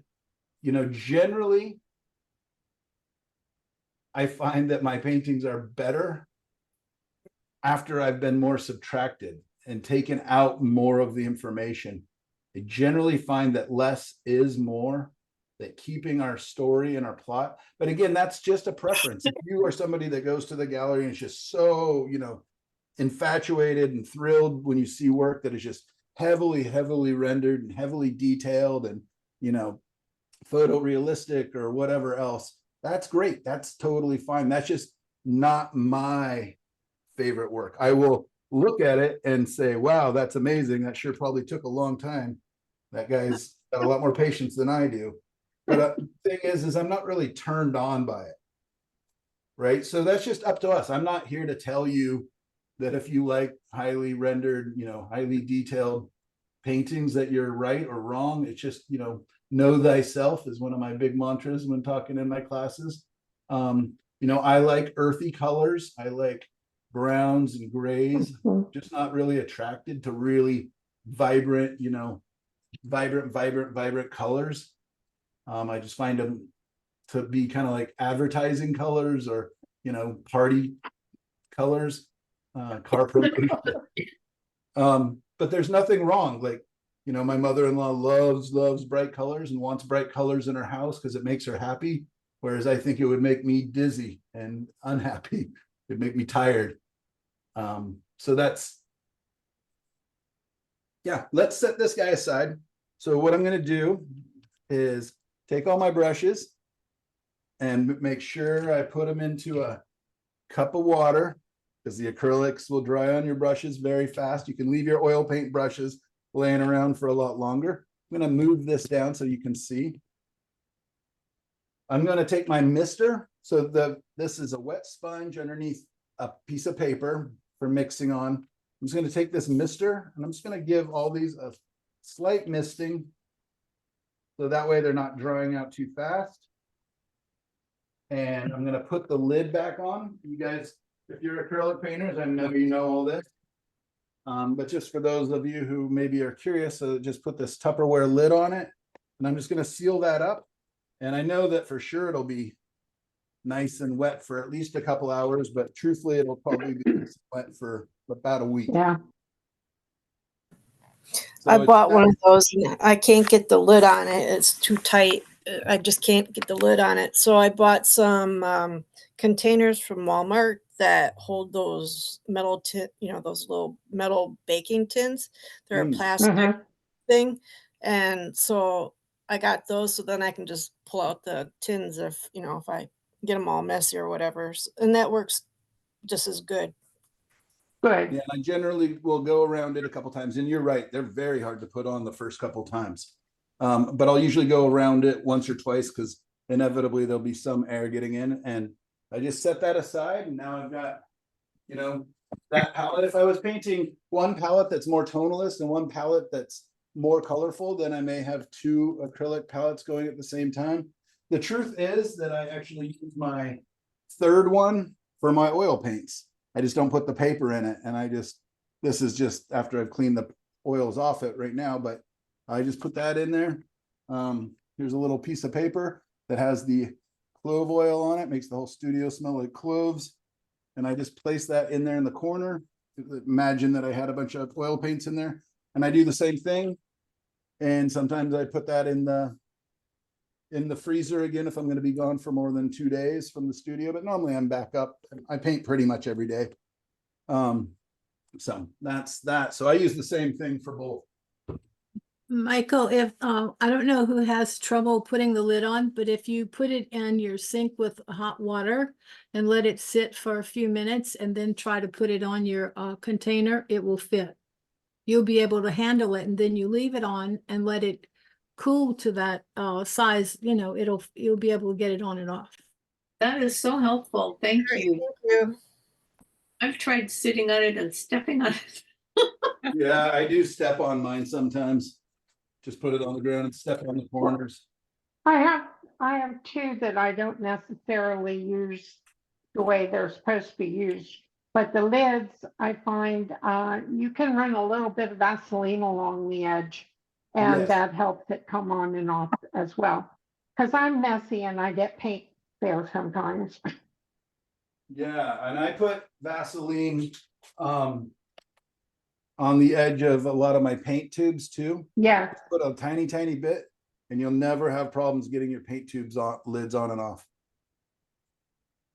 And if you tap your paints, like the bottom, tap it on the table a little bit, it won't be stuck right at the top. You can then lay it down. It won't leak. So what I'm doing now is I'm taking all my acrylic tubes that I've got and I'm moving them away so I don't accidentally mix my acrylics and my oils. So I'll just put them on the box where I've got the acrylics in there and get us set up to do an oil painting.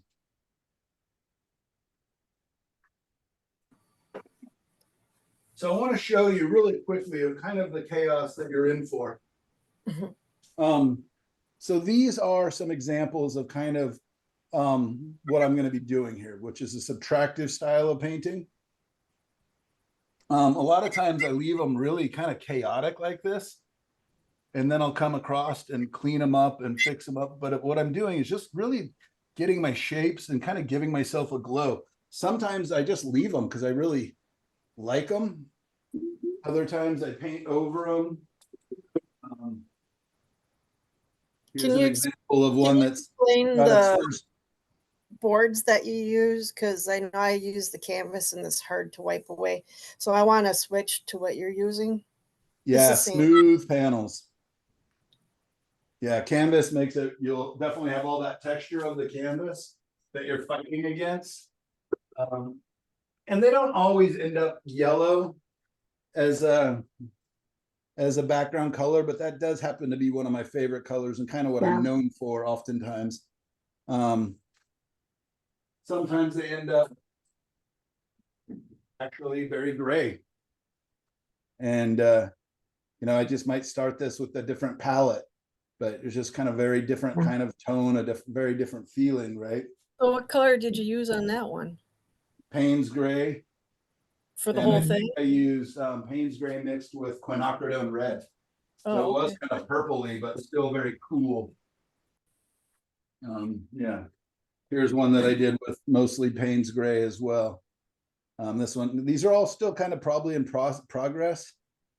But I really like just thinking about the strong contrast, the strong big shapes.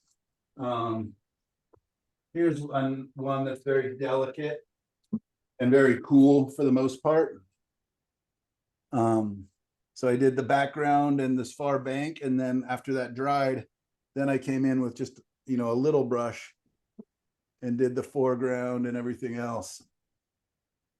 So you can, you know, there's a lot of different ways you can take the painting and just continue to experiment and continue to push and try different things. Sometimes they end up very, you know, fairly dark and moody.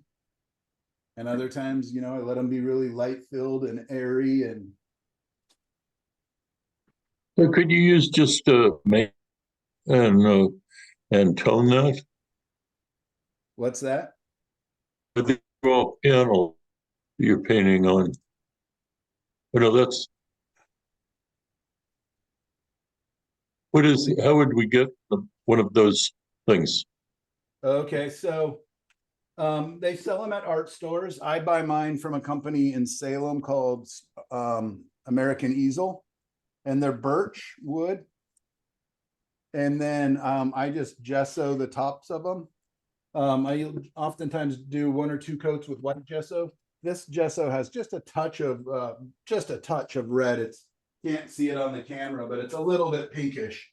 And I'll often do that just to kind of make sure I've got my final coat completely covered.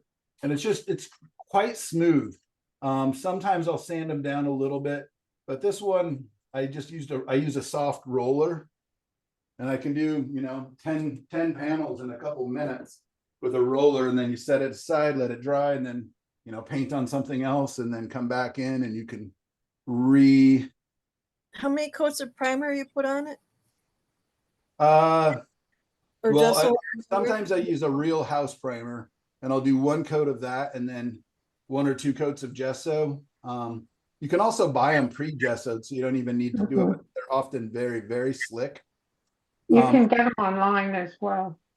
And I think they're called cradled panels when you're looking. Yeah, thank you. Yeah, exactly right. Cradled panels.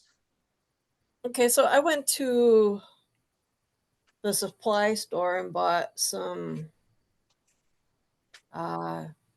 birch plywood and I I'm starting to gesso them. Are they going to work or not? Yeah, perfect. They will. Yep. Yeah, here's one that's in progress as well. That's just a panel. I gessoed the back as well just to seal it. And you can see I've got the background and the sky pretty much done now. I'm just going to come in. So it started off as that wipe away with all these really warm reddish colors. And, you know, I decided I wanted this one cool and gray, but you can see little hints of that color still showing through. And I just love that.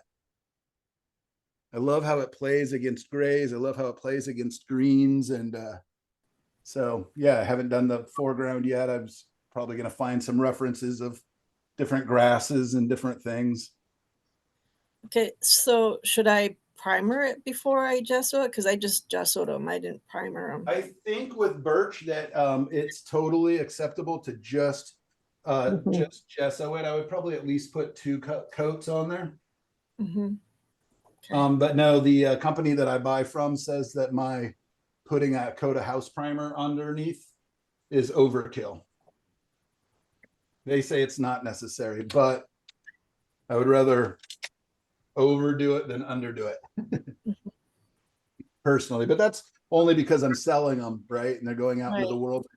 I have nightmares that people are going to come back in 5 years and all your paintings that we bought have cracked or whatever. So what I'm going to do is I'm going to take this Indian yellow. So my colors up here are white, Indian yellow. This happens to be an odd color. We'll see if we use it much, but that's Venetian brown. So my white is opaque, meaning that it covers very well, and that any other color mixed with it will get, you know, that. My Indian yellow is probably the most transparent color on my palette. And that's the color I would actually use for that forest scene to go back in and really create that sense of light. I kind of joke that it is the color, Indian yellow is the color of warm sunshine to me, but very, very opaque. Watch what happens when I mix some yellow or white with it. It becomes yellow. So it's an interesting color, does some weird things, but I love it. It is a little bit on the trickier side. When I used to teach, I actually didn't really talk about Indian yellow much just because it can be confounding and it does odd things mixed with other colors. But so many students were like, "You're cheating. We can never do what you're doing because of that Indian yellow does such odd things." So you'll notice I don't have a real yellow. I have this orangey yellow, the Indian yellow. I don't have a real red. I just have a brownish red up here. And then my blue is ultramarine, which is a semi-transparent color. Another color that I have on here is transparent earth red, or oxide brown is another name that a lot of companies will sell it under. It's also very transparent. But what I really like is when I mix transparent earth red with my ultramarine, I get this gorgeous, really, really dark color.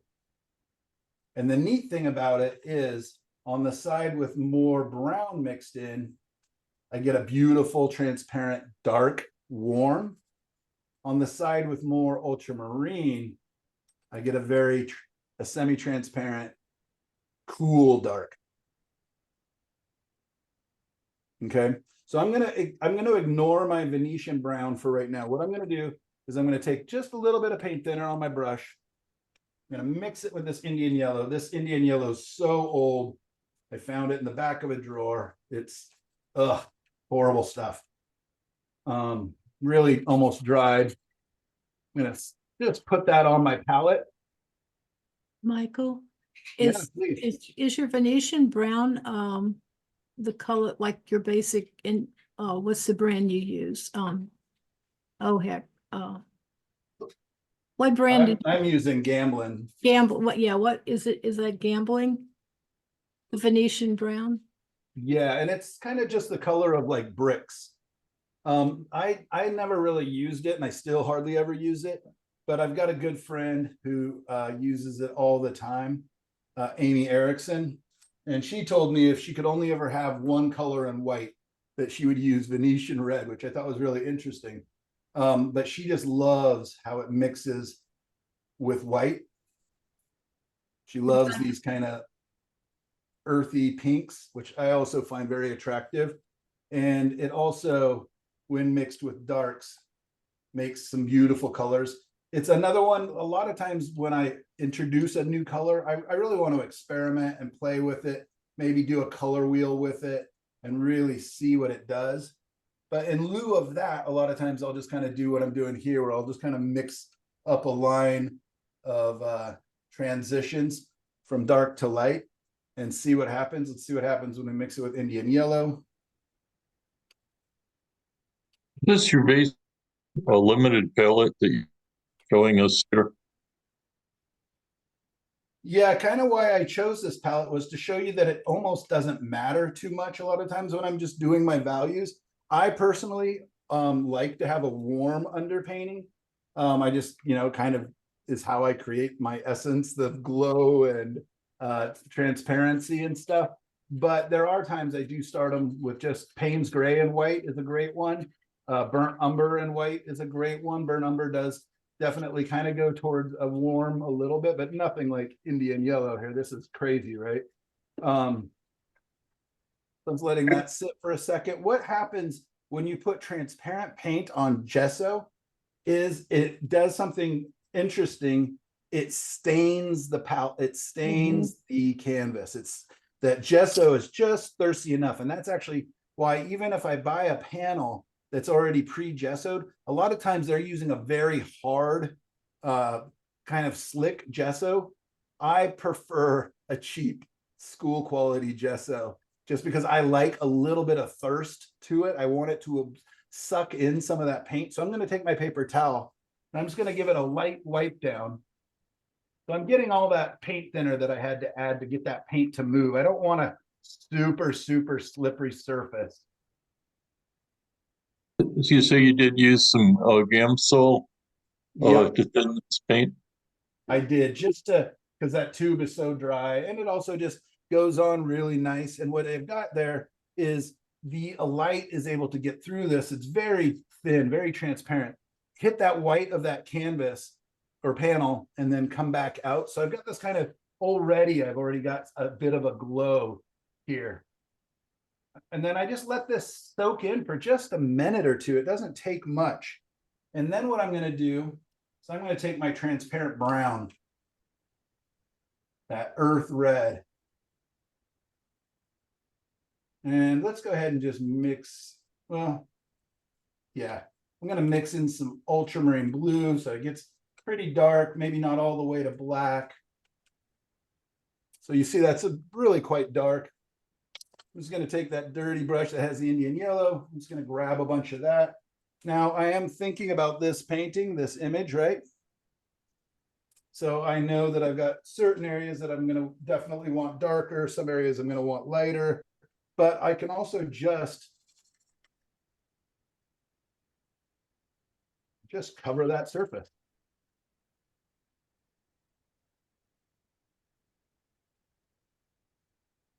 Again, this is very difficult if you're an acrylic painter, that what I'm about to do.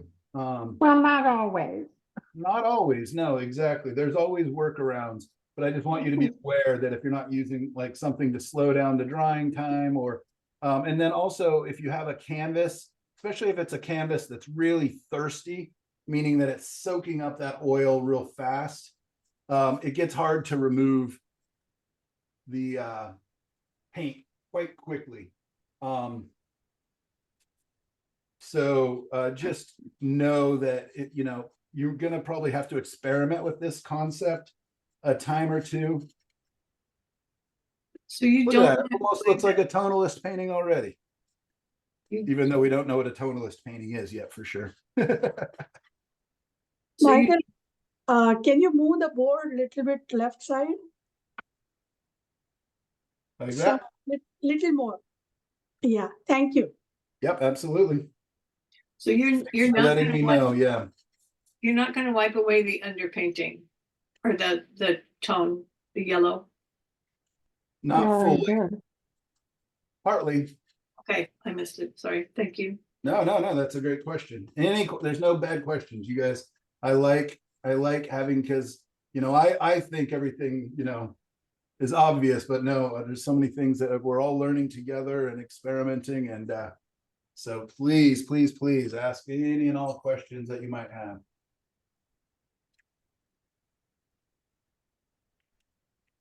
You're using a paper towel to spread this paint rather than a brush right now? Oh, I Yeah, see. definitely you could, except for it's going to be hard to put it on, with much consistency. But yeah, if you were just looking to just kind of stain it, and really just kind of block in your big shapes. Yeah, paper towel is great for that. What I'll do now is take a big, lousy, cheap brush. I'm just going to kind of smooth that out. Maybe just this big old house brush here.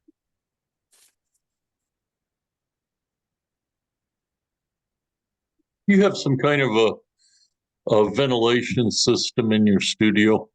Oh yeah, I've got a very big ventilation system. I can't believe you guys can't hear it. It's kind of funny when I walk out of here, because you get used to the sound of this big fan behind me. But yeah, no, that's especially if I'm going to shut the doors or shut the windows, I definitely want a big ventilation system. And especially if I'm going to be doing this form of painting, because there's a chance I'll be using quite a bit of paint thinner on towels here in just a second.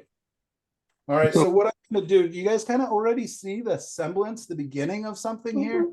Yeah. It's messy, we can't really see my water or anything, but I kind of like it. It already has some kind of old fashioned kind of feel to it. What I'm going to do is take a paper towel and I'm just going to block out. So again, what I'm doing is I'm just thinking big shapes and big values, right? So if we looked at this, it kind of has hints of a mid value, but truthfully it's darks and light. Now I'm just going to play up those lights and I'm just going to kind of reassure myself that I know. So by taking my paper towel, see, the darker colors, the more opaque colors will come off for a little while longer. That yellow and that earth red will stick on there just a little bit longer.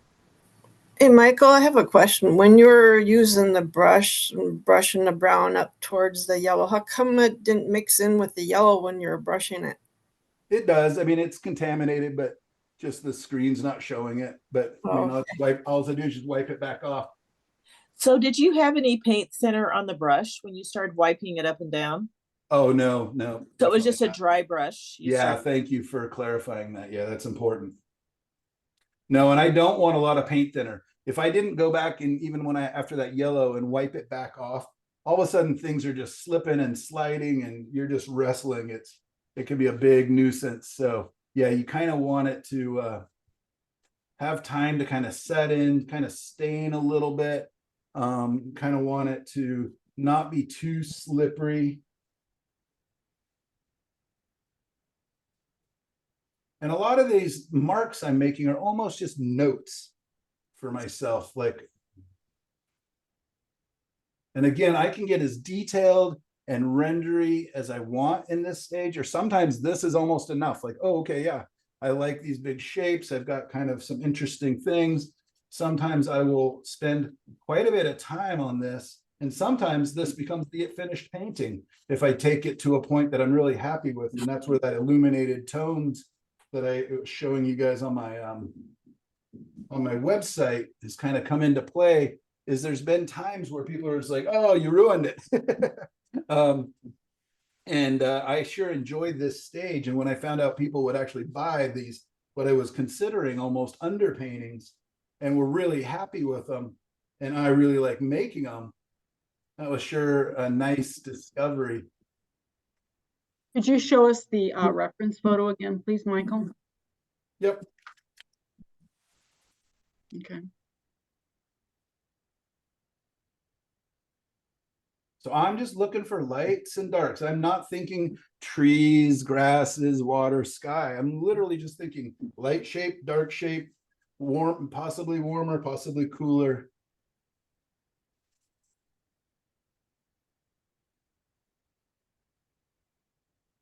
Right. So let's just, I'm putting in kind of the light hitting the top of the bank a little bit there. But I just want to show you something. So let's just say that I put that in and I stepped back and I said, oh, what were you thinking, Orwick? You're an idiot. This is way too high. It needs to be, down here. I just take my dirty brush again.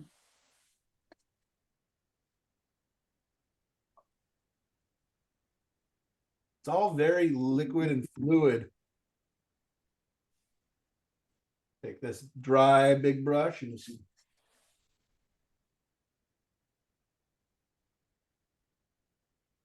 right, and almost back. So now let's just lower that line a little bit and say, this bank's a little bit closer to us than that bank.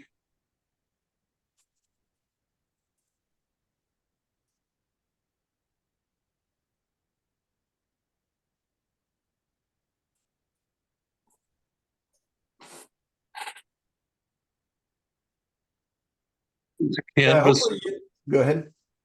is canvas rather than linen? Is this canvas better than? Is there any point to using a linen panel rather than a canvas? Yeah, I mean, linen's a little less absorbent than canvas generally, and it's also an irregular weave. Canvas has a very like machine-based weave to it. So, you know, you get this very regular kind of mark under it. I personally don't use linen. I've just never really acquired the taste for it or the taste for spending that much money for it. But I would guess most of my good friends who are selling their work on a regular basis for high dollars do paint on linen. There definitely does seem to be kind of a preference. Linen works about the same way as canvas as far as the wipe away. Oh, good to know. It soaks it right in. So I only use linen now, and it helps with the wipe away, I think. It should, and it's probably more dependent on what type of gesso. If you're using an oil primed linen, then you would definitely not have much issue. This would be pretty easy. But if you're using a thirsty, you know, a thirsty gesso, again, gesso is like basically pumice and you know, white, and so it can be really, really thirsty. I'm just going to grab some lousy brushes here. These are brushes that are really old and just in bad shape. And what I like about that is I can come back in and just kind of break up some of these marks I'm making with my fingers, get into the organic form, kind of scratch in some shapes, maybe hint at some grasses really quickly.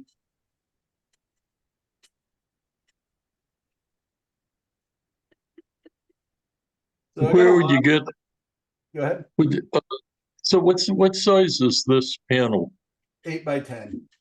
8 Okay. inches by 10 inches. I think maybe it's 9 inches by 12 inches. I'm not positive.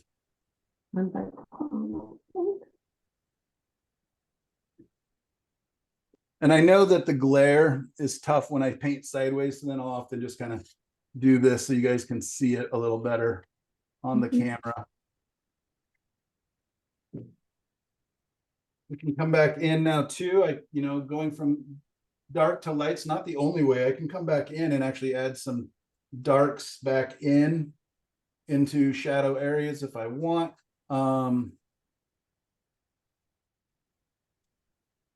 But do you guys see how this would be, especially like if you're out plein air painting or something like that? This is a really fast way to just kind of get in, knock in my big shapes, keep my forms irregular, really just looking for the lights, the darks, my big shapes.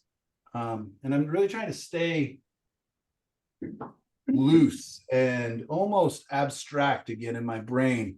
I'm still not thinking things, just lights, darks,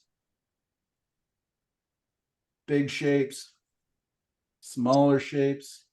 Let me knock that down real quick, and then I'll show you one last trick on here. If I'm plein air painting, or if I want to paint on this right away, I can. But it can be a little bit slippery for some people. And there are times I'll just let it dry, or I'll just let it tack up. It'll start tacking up in about 15 to 20 minutes. And then other times I just let it sit overnight and I can paint right over it. Here's the extra secret tool is dollar store Q-tips. I'll just grab those. I'm going to go ahead and move the camera a little closer so we can see the detail just a little bit better. Right. And with these Q-tips, I can actually get in here and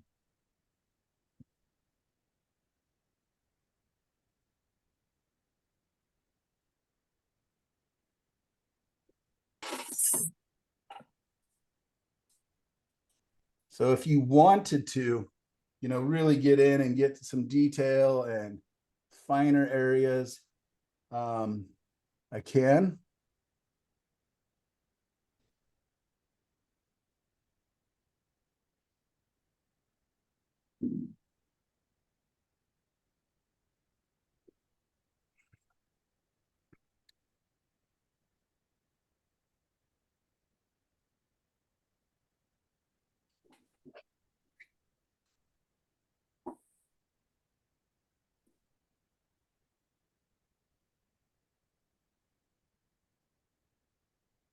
I do go through quite a few Q-tips, go through a lot of paper towels, a lot of Q-tips. And again, this isn't how I start all my paintings, but I sure have fun doing it. I know some of you guys that have been with me for a while have really started playing with, I think, Gail, you've been doing more and more of it. I think a couple others. I know Michelle has really been having fun with it. And so are you there, Gail? Yes, and I also found a different Q-tip. It's called precision tips. They've got a finer point. Yeah, that's what I was gonna say. There is something that we used to use for China painting that had a really, really pointy tip on it. Yeah, so they're kind of fun if you really want to get in there. Yeah, I do have a bunch of those. Where did I put them? Yep. Yep, and they're pointy on both ends. I have some that are more pointy.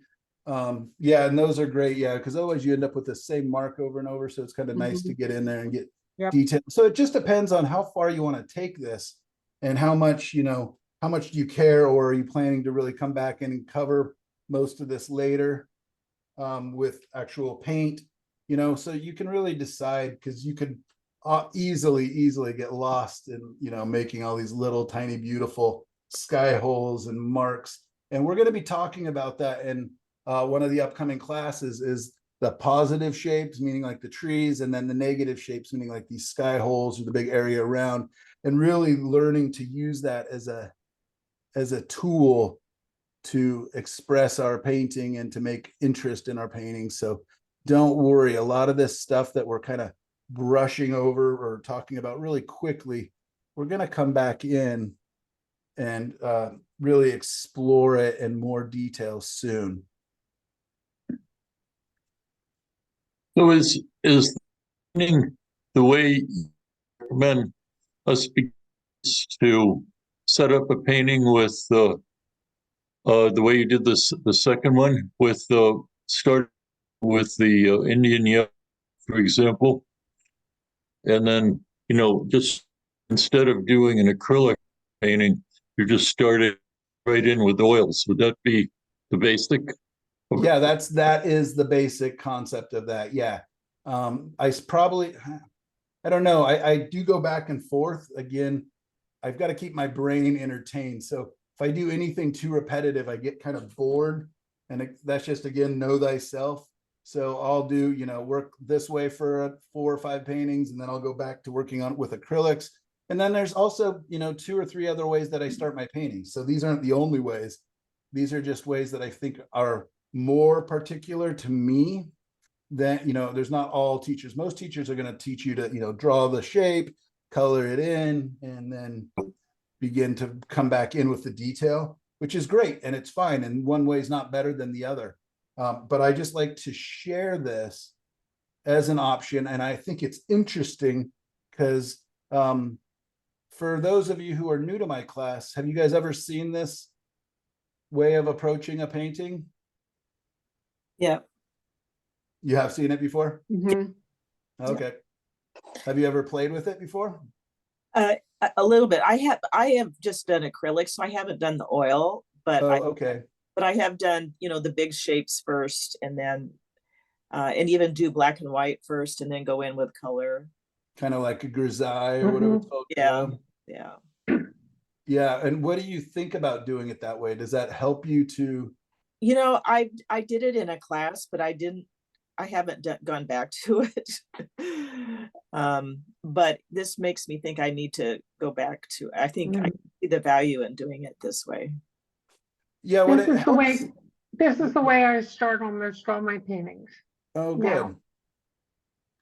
Yeah, what I find is it helps the painting to not be precious in the beginning, right? I mean, I'm into this one for, another 15 minutes. Yeah. If I was to do this in the other technique where I draw it out with my brush and, this could take hours just to get to this stage or a stage similar. I do know that it's messy, but that also kind of helps me to go, okay, well, if I need to, when I'm painting with opaque paint over the top, I can, come in and change my mind and fix things and cover things. No, I like it because I think I do get too set on, okay, this is the way it is. And I do like the messiness of it, actually. Michael, you mentioned something about plain air painting with this technique. Do you be able to explain a bit more, like how it can Sure. be I mean, used? I do this often out plein air painting. And what I'll often do, Hassan, is do two of them. So that one's setting up, you know, and I can literally, as soon as I finish the second one, I can pick the first one back up. And what I really like about it is it helps me to lock in big things. Cause you know, you're starting to do more and more plein air, is that the world is moving so quickly and everything's changing. So it really helps me to lock in, like maybe my lights and darks, you know, maybe I got out that at just the right time and I really want to lock in the shadow pattern, you know, that's being cast. Maybe the trees are casting this just beautiful angles of shadow. And it really helps me to just kind of lock that in. Otherwise, every time I look up, the shadows have moved a little bit more, you know, and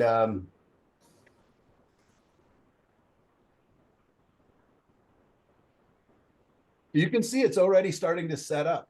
Like my brush isn't moving the paint that much anymore. But I personally find that to be beautiful already. And you know what I mean? Like I'm already kind of like, okay, that's interesting. There's something here. The shapes, the movement, the balance, you know, sure it's not done. You know, I could bring my reflections down better. I could make these grasses more interesting, everything else. But it kind of just lets me know quickly, is this design worth pursuing? And if not, like I said, I'm only into it for 15 minutes. I can just wipe this whole thing right back down and not have my feelings hurt too bad. Nothing like painting on a painting for a couple days and then realizing that your design is off. So I just put a little bit of paint thinner on the towel. Not too much. I don't want it to drip.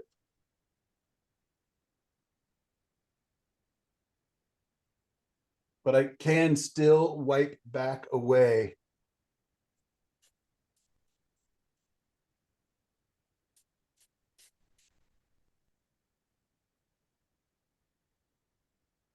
So now I'm getting it to where it's at 4 values, right? A dark, a light, and 2 mid values. So I'm just kind of giving myself more information to build on, to play with as I, you know, if I decide to come back in and color this up with my whatever normal palette or whatever color scheme I decide to do. What's difficult when we're doing plein air or, you know, painting on location is oftentimes not thinking too much about all the colors. You know, if the color's not the important thing. So this allows me to just break in, figure out my big shapes, my big values, what's important, what's not important. You know, I don't have 1,000, you know, little tiny branches in there. If that's something you're into, I don't have 1,000 little tiny leaves. You know, if you're into that, that's fine. But oftentimes I find that detail is way overrated. Especially if we become slavish to it and put it everywhere. Oftentimes we want to retain our detail for maybe the focal point or maybe the things up closer or whatever else. There's a lot of different reasons to omit and to submit, you know, the amount of detail and information that we put in the painting.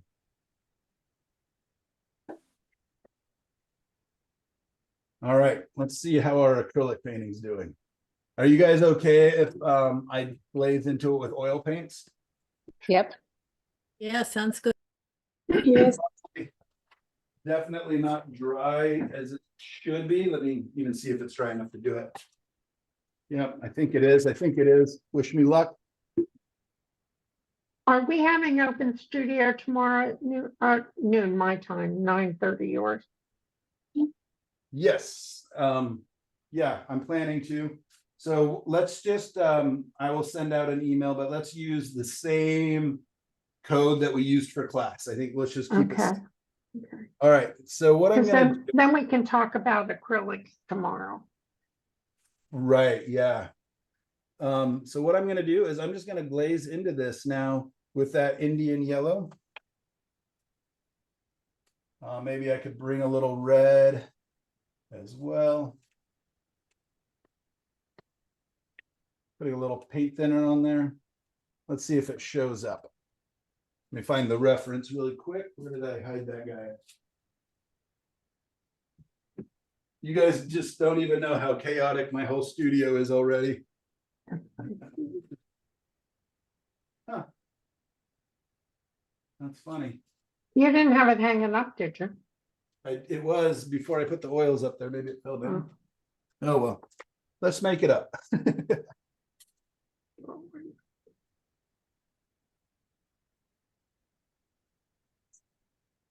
How much of a challenge would it be if that acrylic isn't quite dry and it mixes with your oil? I think it would be throwing it in the garbage nightmare. Okay, that's what I wondered. And So it probably there's nothing- is, because it's, I mean, yeah, so now, wow, look at that difference, right? You can always use a hair dryer. Yes, exactly. Is that just paint? That's just paint. That's just the transparent Indian red, transparent Indian yellow, which they now call it India yellow. Still trying to find that reference. I just want to kind of make sure I got mine. Both of these canvases is 8 by 10. Yeah, 8 by 10 or 9 by 12. That kind of feels like it's a 9 by 12 now that I look at. Yeah, I like those sizes because they're really easy to frame. And they're easy to ship. So these little paintings, like I said, I've been doing kind of 1 or 2 of them every day. Probably more like 1 of them every day as I start my painting day. And sometimes I'll do 2 underpaintings and then the next day come in and do 2, glazing or coloring or whatever else. And put a little bit of Knockerdone red in there too. I'm just gonna squeeze out a tab.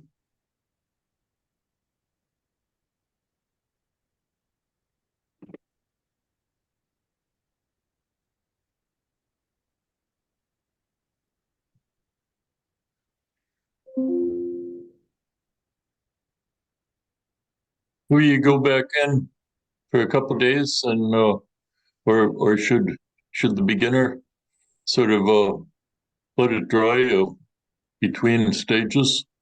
Oh, for sure. That will make it a lot more manageable. I'm already creating a wrestling match here.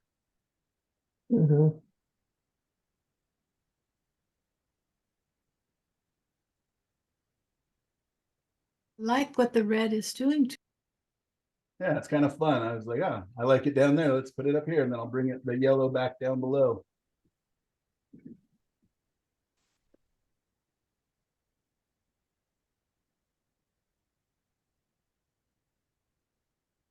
I'm just kind of wiping it back.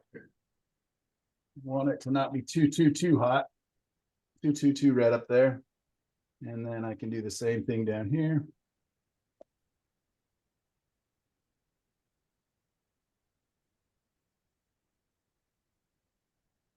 But isn't that interesting? How much time do you think was actually, I know it's not a great finished painting by any means, but how much time do you think was actually spent before and now actually Half putting an hour, half hour, right? Yeah. I think. like that. And look how much is covered. Like even if I decided I don't like these colors at all, I can just simply know that I've got a reasonable drawing. I've got my values established. I've got some temperatures established, even if I come back in and change them. Right? That's the great thing about acrylics and oils is you can paint over everything. So if I wanted to make my trees green or purple or bluish or whatever else. But now it's only oil. Now I can only go forward with oils. Yes. Thank you for saying that. Yeah, because I put a coat of oils on here, it has to, I can only use oils going forward. I cannot go back to acrylics.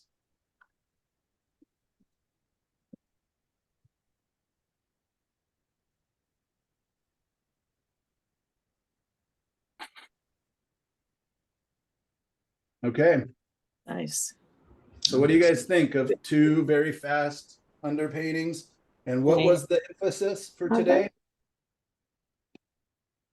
Design Is and shapes, not things. Shapes and values, shapes and values. So we're not focusing on things. If you find yourself, you know, while you're painting going brush, you know, grass, grass, grass, leaf, leaf, leaf, you know, tree branch, tree branch, tree branch. I want you to step back. That will come. That information will come. We'll get to it. Yeah, I mean, it's messy, but I see a lot of potential in this little painting already. Cool. I'm gonna pop back over to our. All right. Great. Well, thank you for letting me do those demos. That's a lot of fun. And for your homework this week, it is a painting. It can be up to you. I've put a lot of references on there. I'll share some more. I'll keep it simple. Less is more. I want you to have, you know, just something that you can approach and you can jump into, just thinking, again, design and values over subject. We're thinking about our value masses and our shapes as the main driver of the vision. So if you want to do black and white with acrylics or oils, that's fine. If you want to do brown and white, you know, you can keep it as simple as you want. If you want to have colors, I'm, you know, down for it. And we're going to be talking about, you know, the different palettes and different ways to kind of create a tonalist and a luminist painting palettes as we go forward. But I want you guys to start with the big basics and just in the back of your mind, you know, if you're willing, think about the poetry of the thing and think about there's power in simplicity, right? Again, we all think, oh, look at all that detail. That's so, you know, so good and everything else. But what's the most we can say with the least, right? I think about my mom. Well, think about her a lot. I love her. But she was an English teacher and a poet and poetry, you know, teacher. And she would constantly have us write like her students write like a one-page poem. And then the next assignment was to take that one page and turn it into one paragraph, right? And then to take that one paragraph and turn it into 2 sentences, right? And try to tell that full page of information or as much of, you know, it's not gonna have all the detail, but what's the essence of that page? Does that make sense, you guys? Yeah. Yeah. So less is more, power and simplicity, thinking of the poetry, and whether or not it's beautiful or even successful, I don't care. I just want us to start thinking this way. You guys are all going to see that there's all levels of students in this class. We've got a couple students who we're showing and sharing their work and, you know, probably could be teaching this class. And all the way down to people who are just picking up their brush for the first time in 20 years. And I want you to know that comparison is the thief of joy and that painting is fun. We are just like little kids, right? We're just pushing paint around with our brushes. And I want it to be fun for you, but I want us to be, you know, exploring and experimenting. So share your work, ask questions of each other. You guys are going to learn so much from your fellow students, as you already know with the class. We've got an amazing community in here. Yeah, don't be intimidated. Again, nobody here is gonna judge. We all know that we've, you know, been on the journey. Just some of us have been on the journey longer, and that's really what it is. So You're right. And don't forget about tomorrow. Thursdays are fun. Is that also the Zoom on Thursday? The same Zoom? yeah, so we'll set it up so we can use the same link that we used to get into class today. You will just sign in the same way.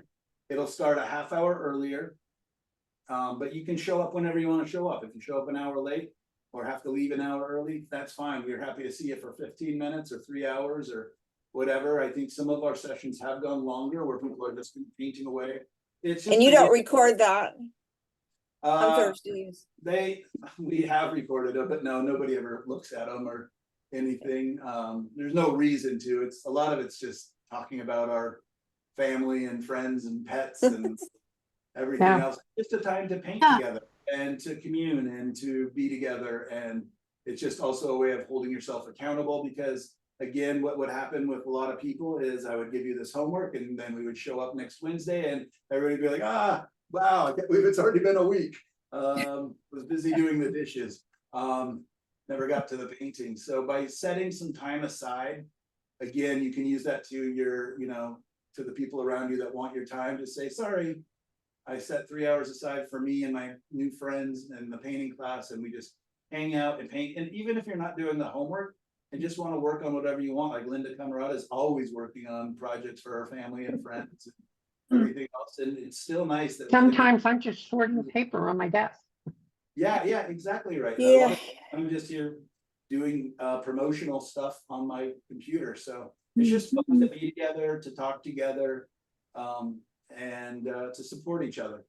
So Most Thursdays won't work for me, so I'm gonna be out of most Thursdays. I take another class of something else on Thursdays. So tomorrow Understood, I have available most of tomorrow, but most Thursdays I won't. So I'm sorry to have to miss that. That sounds like it's valuable. it is nice, and it's just an opportunity. It's a complete bonus. There's no financial gain for me or reason, so it's just, if you can make it, that's a bonus for all of us. We'd love to have you, but if not, we completely understand. And Yeah, I can't do tomorrow, but I can do next probably. Sometimes we have cooperative painting, don't we, Michael? yeah, exactly. Well, it's just nice to be able to just literally just take your painting and say, what do you think about it right now? Put it back down, paint for a little bit. What do you think about it now? Could I ask another question? This whole style is, I have actually never seen anything quite like this. So I've only had one teacher and it was nothing like this. So this is going to be a stretch for me. It's gonna push me pretty hard, but it's interesting. Could I ask another question? I'm interested in getting a ventilation system into my studio, because now we're working with oils and Gamsol and so on.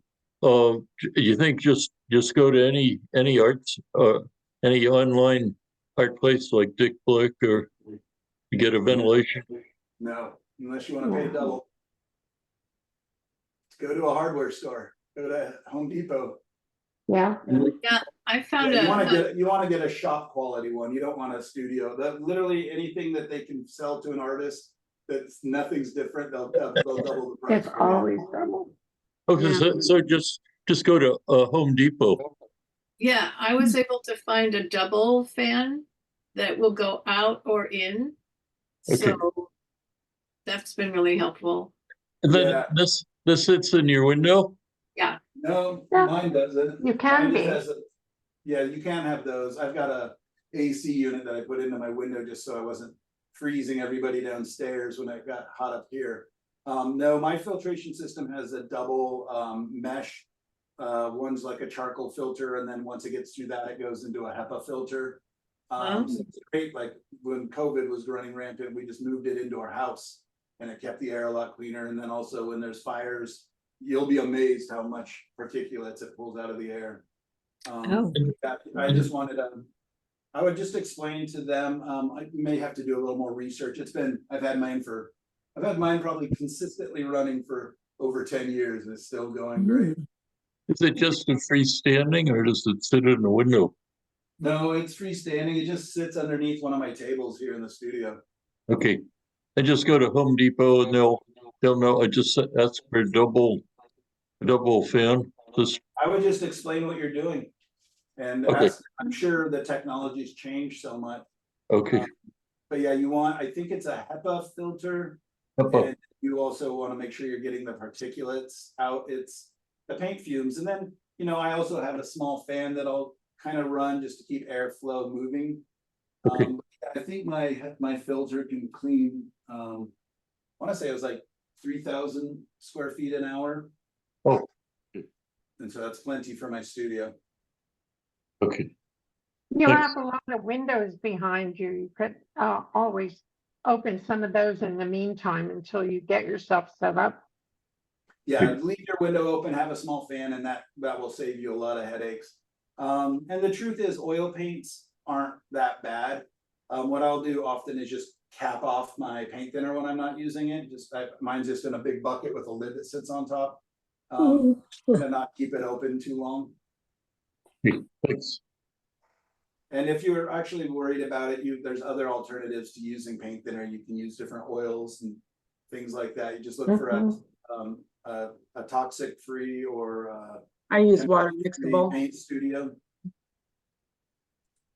And linseed oil over Gamsol sometimes to clean brushes is good too. Yeah.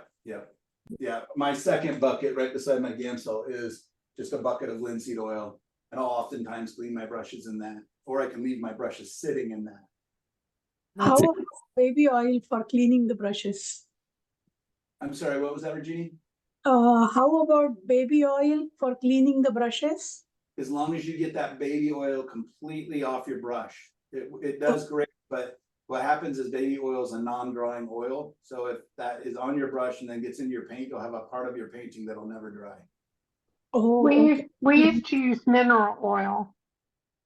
okay. Just the kind that you get in the drugstore, mineral oil. And you can clean it out of there, and it worked really well, but I don't know about with oil paint. Because we mixed our paint with mineral oil as well. Thank you. You can also get some soap too, some painter soap, but I think I use that more with the acrylics. Lava soap works well. Oh, yeah. I just use Dawn, for the field I have a half a bar of Old Fells naphtha soap. Yeah, I I like that. dip it in the water and then I smash it on the thing and work it in there and then just rinse it off. Now This is just terrific. I'm a new person on these lessons with Michael, and I'm really impressed. It's a terrific introduction, and looking forward to all of the nice people that have great suggestions, fellow artists. So thank you very much. Yeah, it's so fun. I mean, we've all come from different backgrounds. Yeah, I learned so much from everybody in this class that, your check's in the mail. But I really appreciate all of the feedback and insights and just different things. Again, like I've learned so much from the acrylic painters in the class. Even some of the colors, the Indian yellow and then manganese blue, are because students recommended them to me. And my favorite color, the quinacridone red, was a student told me about it.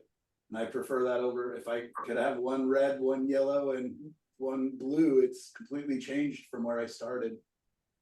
Would you recommend setting up a color wheel with the particular colors that you're recommending, and and figuring out mixtures of those primaries? Yeah, so we'll go over that in depth this winter. I'll spend a lot more time. It's literally a color focused class. But yes, I will go through and show you maybe.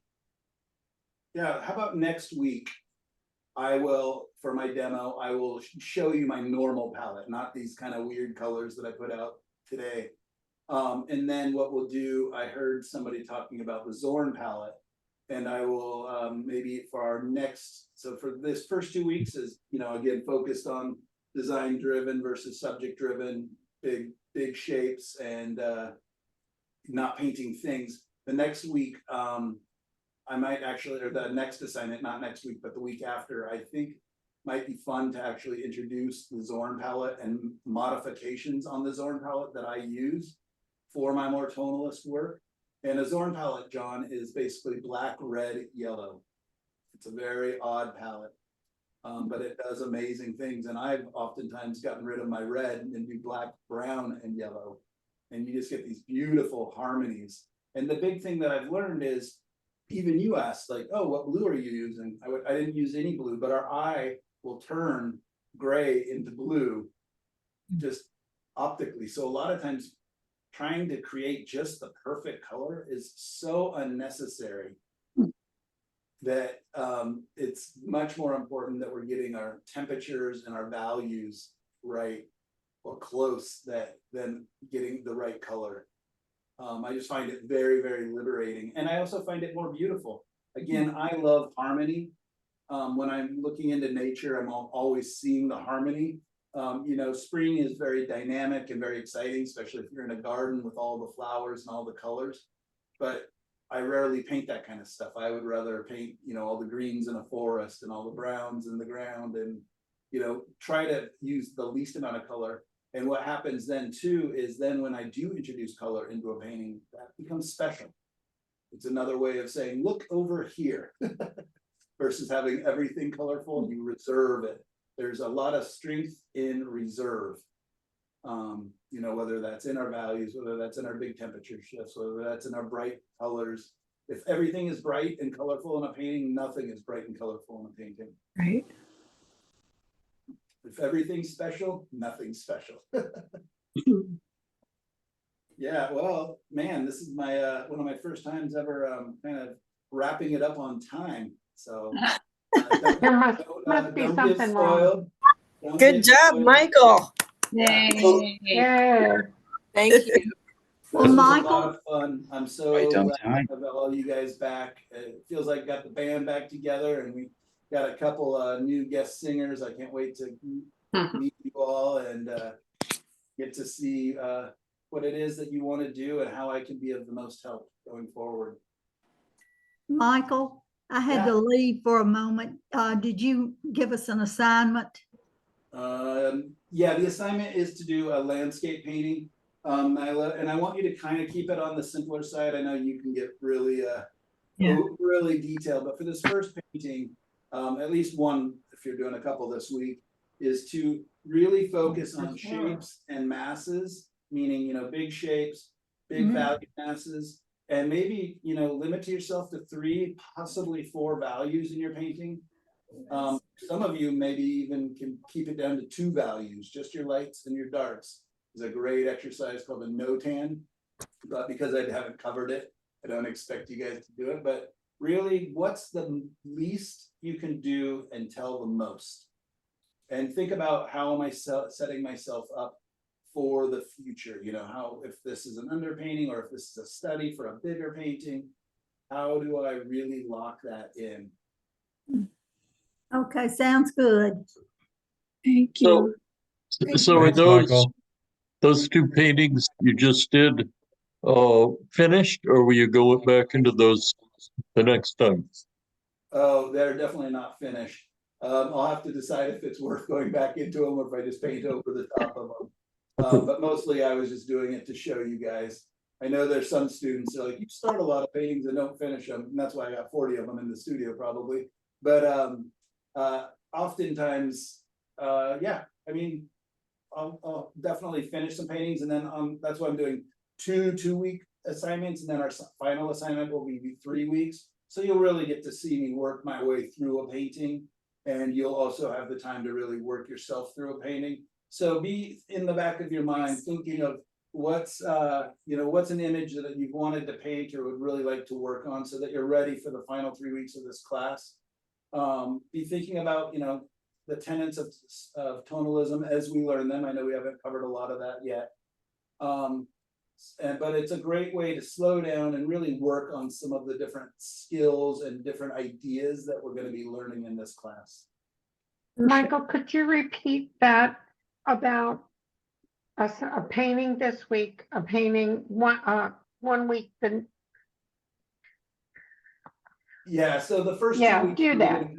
The first 2 weeks we'll be focusing on, you know, we'll go deeper next week into it and breaking it down a little more, but it's a much more about design driven versus subject driven. Okay. And then the next that's 3 all weeks. about values and shapes. And we'll be next week kind of taking that and how do we use our values and our big shapes to tell. So I'll probably do another painting using my third way of approaching a painting, which is a little more customary. And breaking that down, I'll have a handout about design and how we lead the viewer through the painting. Then the next 2 weeks after that are going to be about positive and negative shapes, and about incorporating, beginning to incorporate detail. And then again, the final 3 Is that weeks. going to be a full, is that going to be a painting for those 2 weeks? Yes, so I want Because that's when I'm going to be away. Oh, okay, okay, so yeah. What I wanted to do and what I think was so much more successful last spring is slowing it down for everybody. Because some of you guys are really fast, some of you guys, again, don't, you know, you have full lives outside of this, which I don't understand, but you know. Yeah, so I want to give you, and if you are a fast painter like Regini and, you know, Linda, then maybe you do a couple paintings. There's, you know, you're going to learn more the more you paint, the more you practice. So, you know, if you have the time and, you know, you can put all these paintings on Padlet. So, but I'm just going to expect at least one painting from you in the first 2 weeks, one painting in the second 2 weeks, and one painting in the last 3 weeks. Okay. As opposed to how I used to do it of one painting every week. Just, I think I beat people up, and I think it doesn't give us an opportunity for some of us to digest the information and really make it our own. Well, that way I can work on it while I'm away. Perfect. They'll probably look at me as, why are you starting your painting like that? However, we'll see how it goes. Yeah, you can start it however you want. I want the focus to be Right. on big shapes and big value masses. Okay. Thanks, Yeah, Mike. and then, yeah, the other thing is just that idea of thinking about your painting as 2-dimensional and then converting it to 3 dimensions, you know, and just remind yourself the detail will come, right? We will find our way to it. If we draw out really detailed drawings, I often find that then we're not even painting, we're just coloring. And we're just trying to preserve that information, but the detail, if we get our big shapes in, that gives us all the information we need to continue to find where those details exist. And it's more fun. Thank you. Thank you. Thank you. Everyone. Thank you, Michael. See you tomorrow. Thanks. Have a good So day. exciting. Tomorrow. You guys Thank are awesome. you. Bye. Take care, everybody. Wine time.